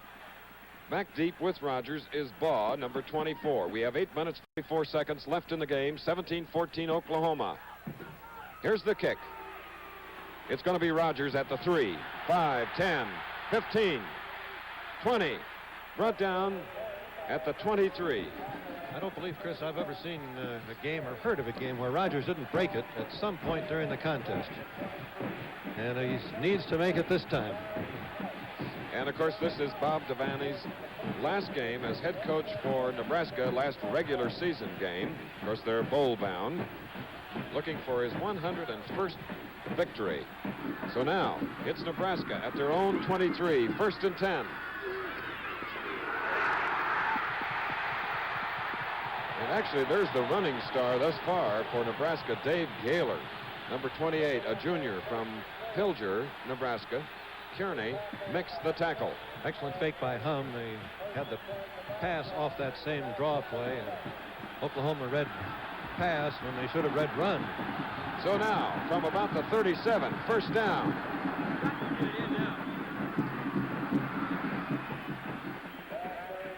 And will we have a repeat of Nebraska's poise of a year ago in Norman when they came from behind and methodically drove down the field with Jerry Taggy and Jeff Kenny? And here this year, it's sophomore David Hum. Dave Gaylor, a junior. I'd be surprised, Chris, if they can drive it on the ground as they did last year. I think they've got to put it in the air to sustain the drive. Now it's 2nd down and 7 at the 40 for Nebraska.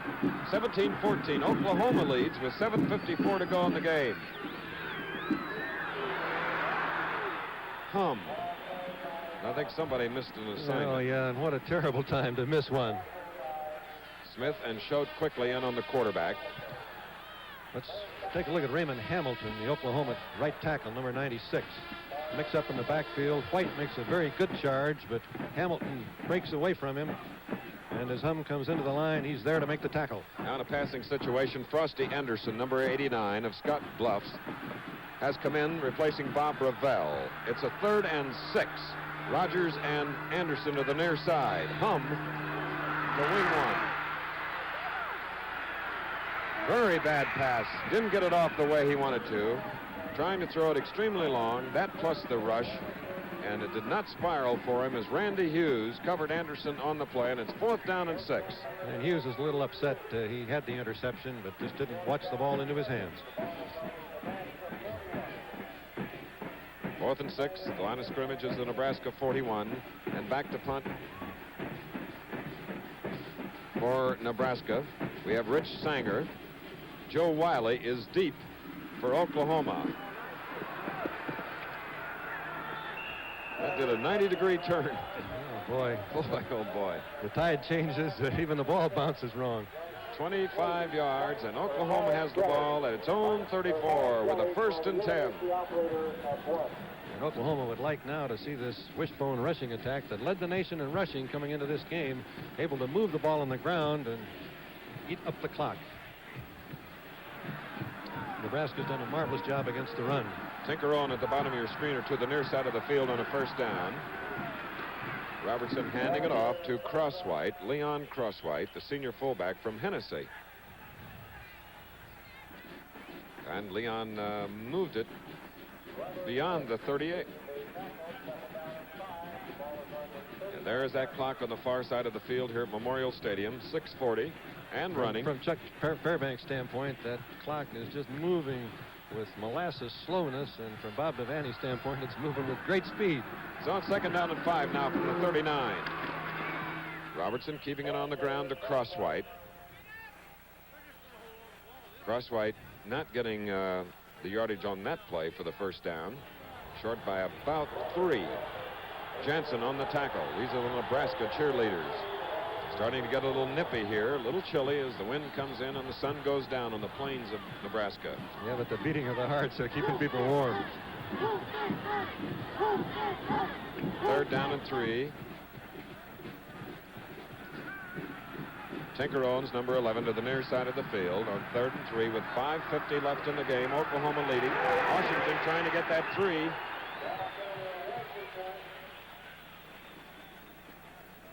Didn't quite do it. 5:42 left in the game. Oklahoma leading 17-14. There's a result of a 41.5-yard field goal. Can't criticize the call on the play. That's the play that they scored on, their first touchdown from the 2-yard line on 4th down.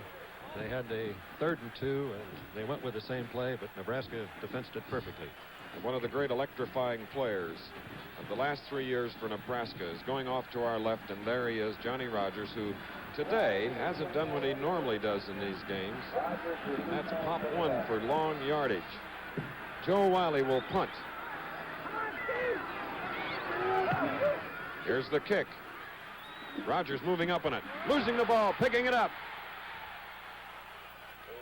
Rogers is down at about his own 33 following a 27-yard punt. Tom Brahaney, who snapped the ball to Wiley, made the stop. So Nebraska, 4:56 to go, trailing by 3, the favorite in this game. That punt was really low. I thought that Rogers was going to have an opportunity to make the return. Had he not bobbled it, he very well might have. Ravel to the far side. Rogers comes to the near side. As the David Hum looking to Rogers. There he is. Oh, isn't he something? Speed to spare. Dan Ruster making the tackle on Johnny Rogers. And Oklahoma, expecting the pass, rushed only 3 men. Rogers was out very wide. You could see him just walk and then take that little slant pattern to the inside as the Sooners close on him. It's a first down for Nebraska near the 45.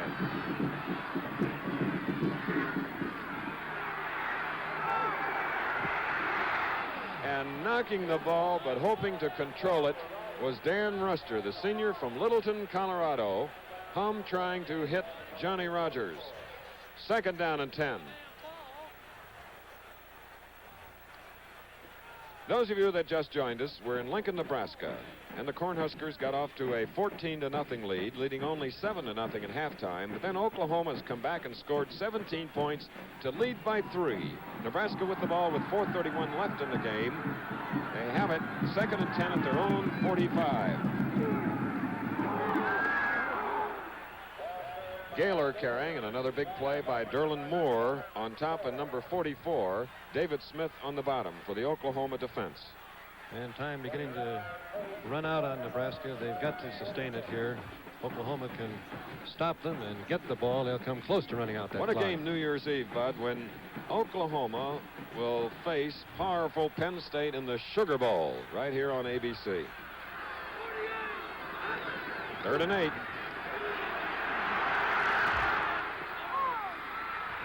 Did they control it?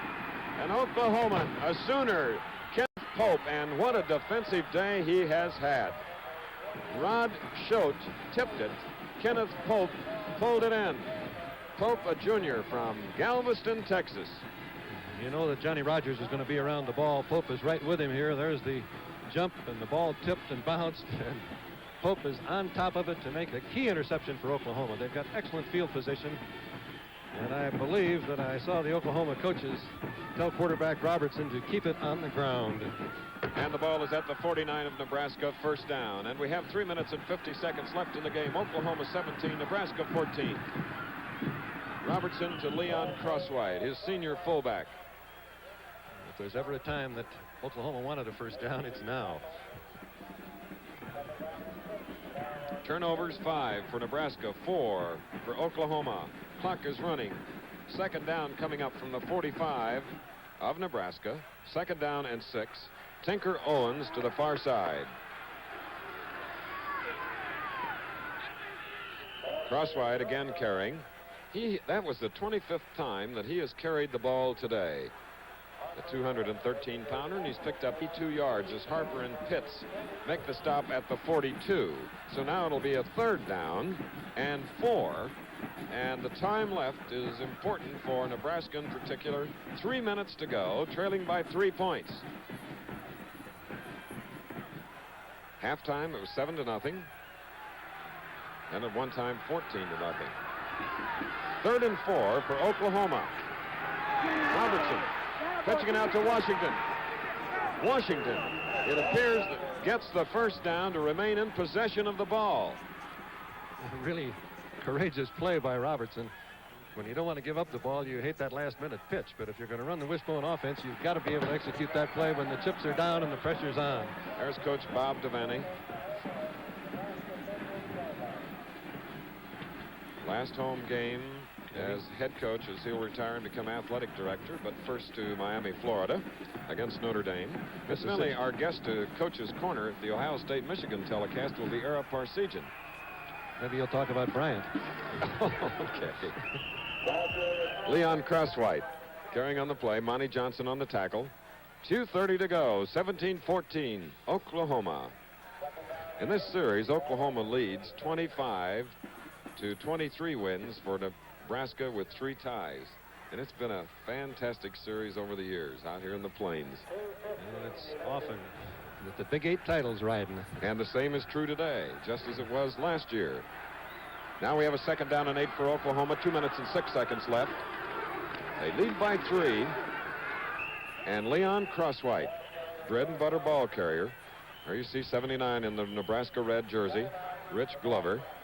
And behind another Nebraska tackler, number 56, Johnny Pitts. And Nebraska taking a timeout to kill the clock. Because it brings up a third down and 4 with 1 minute and 56 seconds left in the game. We'll return in a minute. Okay, that ought to hold 'em for tonight. Let's go get us a beer. When it's Miller time at the old home place, all the hands come riding in. If you've got the time, we've got the beer, Miller beer. If you've got the time, Miller beer. We've got the beer. More hot buttered popcorn. And nothing makes better hot buttered popcorn than the Hamilton Beach Butter Up Popper. It's the original automatic self-buttering popper. You just put the butter here, and you get the greatest hot buttered popcorn you ever tasted. And that's not all. You can get one of my autographed footballs, too. Get the details of this special offer at your store. Just tell him Joe sent you. The Butter Up Popper from the Hamilton Beach Scoville world of appliances. We have 1:56 remaining in a dramatic reversal of form. Nebraska, national champions the last 2 years, getting their second by beating Oklahoma in white, and now they've scored the last 17 to lead as time is running out, and a fired up Joe Washington keeps control of the ball, and it appears that he gets the big first down. And I know that Oklahoma fans would like to see that ball tucked away a little bit in this particular situation. It helps you to have balance when you've got it out there, but also the defense can get a grab at it, and that was a key play. Clock running, minute 43. And, of course, John Carroll being re-injured in the first half, along with Greg Pruitt and Tinker Owens. Joe Washington have come in as freshmen and done a great job. 1st and 10 from the 25. Time left, a minute 28, as Crosswhite carries on the play. Monty Johnson on the tackle. And the emotional factor all on Oklahoma's side now. The Nebraska defense that has been just double tough against the running attack, for the first time has surrendered 2 successive first downs on the ground. And the Sooner forwards, with that feeling that victory's coming to us, firing out with a little more life than ever. Coach Chuck Fairbanks, who has had 2 great years with the Sooners. There's Washington. A sure tackle on the play by Steve Manstedt. And now it's less than 1 minute. And can the Sooners hang on to their 17-14 lead? And Nebraska has just taken their second timeout. And following, of course, is the Prudential scoreboard right here on ABC. And they'll be telling you more about the Texas A&M game, which you'll see on ABC tonight at 9 Eastern Time. And a reminder and an invitation to join all of us on Saturday at 1 Eastern for another battle, Ohio State, Michigan in Columbus. And at the moment, the Nebraska band is playing Old Lang Syne, and that's for their great head coach of 11 seasons with 100 victories, only 19 losses, and 2 ties. There he is. What a great guy. Graduate of Alma in 1939. He'll stay on as athletic director here, and you just can't say enough about his ability to lead young men. Bob is a great tactician, great strategist, but also, as you said, Chris, an inspirational leader. He certainly is. 3rd and 4 for Oklahoma. They have the lead, 17-14 with 50 seconds remaining in the game. Crosswhite again carrying. And an important factor here for Oklahoma is Nebraska takes their last timeout, is that they're far enough down the field that they don't have to punt the ball and give Johnny Rogers any daylight out there in the open field. So now this means if they can retain that 3-point lead that Oklahoma, ranked number 4, will go into the Sugar Bowl against highly ranked Penn State with a 9-1 record, losing only to Colorado. And you can see the distance there. If Oklahoma can make that yardage on the next snap, Oklahoma will have won the game unless there's a very unusual fumble or something of that nature. But the Nebraska hopes ride on the next snap of the ball. There are 17 seniors playing for Nebraska, and what a record they've had. They lost only 1 game in the last 42, and that was to UCLA. In other words, over 3 seasons. They've just been tremendous. And they'll give it the big effort on this snap. You can bet. 45 seconds left on the clock. Bob Devaney on the left. Another native Wolverine from the state of Michigan, Chuck Fairbanks on the right. Battling here. Get rid of those headphones and watch the play, Chuck. 4th down. Joe Washington did not make it, and Nebraska will get the ball with 39 seconds left on the clock and with no timeouts remaining. Wow. So here comes a potent Nebraska offense. They've got the ability to break it, and they're going without a huddle. They have Johnny Rogers to the far side, Bob Revell to the near side in a double wing formation. Bill Olds is the lone setback. From the 15, David Hum with good protection throws out to Rogers, and it's intercepted by a real hero of the defense for Oklahoma, Kenneth Pope. And that did it. 31 seconds.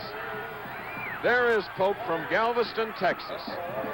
He has just been great today. I think he knew who was going to be thrown to, but if I were Nebraska, I'd throw to him also. You need to get the ball to Rogers in that situation in the field where he's got some room to run. But Oklahoma has done an exceptional defensive job against Johnny Rogers today. It's the first time that I've seen him play, the first time that I've heard of him going in 60 minutes without breaking something somewhere. That's right. Right to the far side now, another hero, Tinker Owens. From the wishbone, 1st and 10 from the 41 with 31 seconds left on the clock.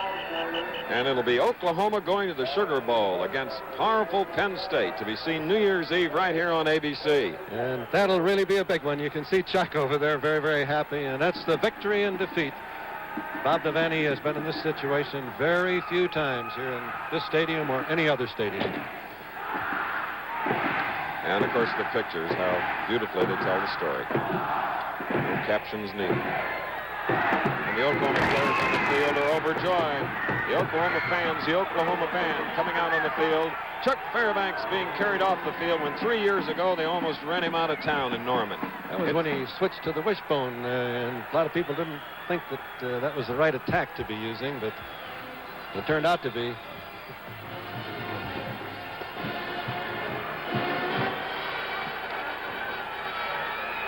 A little heartbreak for Bob Devaney in his last appearance as a head coach here in the stadium in which he has won so often. But he'll be taking on Notre Dame in Miami, while Chuck Fairbanks will go against Joe Paterno. Yes, sirree. The Sugar Bowl. There's no feeling in the world quite like what Chuck has right now. Believe me, it's a great, great feeling. Ecstasy. Set by the master. We'll return in a minute.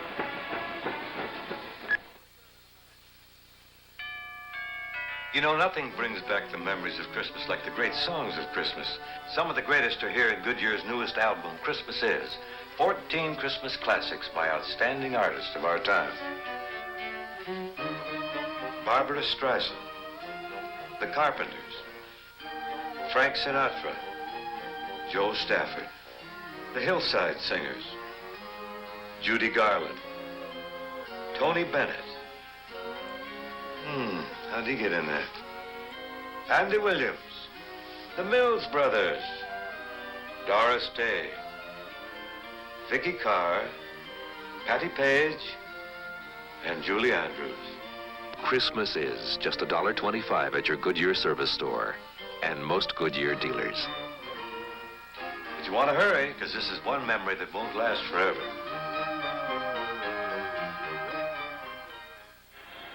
Well, no doubt there's great joy in Norman, Oklahoma right now, and with me, Bob Lund of Chevrolet, to make the Player of the Game awards to Wade Walker of Oklahoma. Bob? Well, Phil, it was an exhausting game, both for the players and for the people in the stands here today, and it was a difficult decision for you fellas to make, but you made some good ones. The outstanding offensive player of the day was Dave Robertson, the quarterback for Oklahoma, and the outstanding defensive player was Kenneth Pope, a right cornerback, and both of them played extremely well. And here to receive the Chevrolet Scholarship Awards is Mr. Wade Walker, the athletic director from the University of Oklahoma. Congratulations, Wade Walker. Bob, thank you.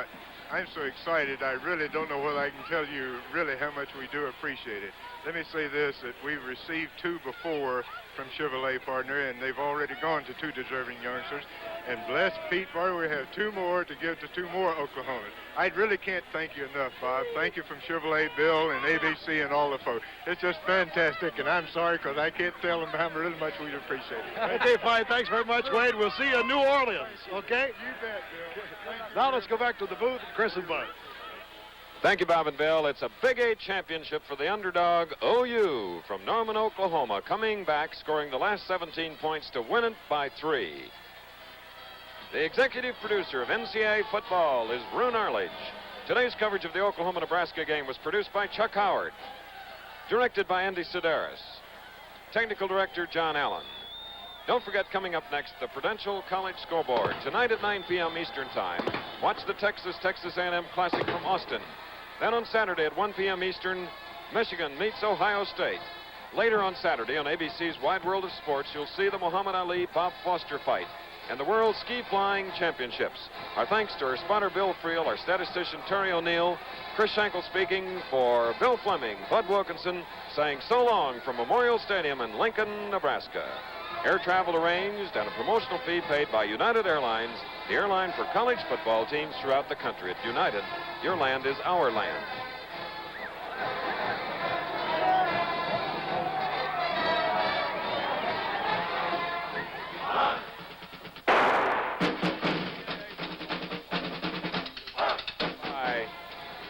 Goodyear. More people ride on Goodyear tires than on any other kind. By Chevrolet, who is building a better way to see the USA. By the Miller Brewing Company, brewers of Miller High Life. If you've got the time, we've got the beer. And by Texaco and the many thousands of Texaco retailers and distributors in all 50 states. Trust Texaco to have the right gasoline for you. Once again, the final score, an upset. Oklahoma 17, Nebraska 14.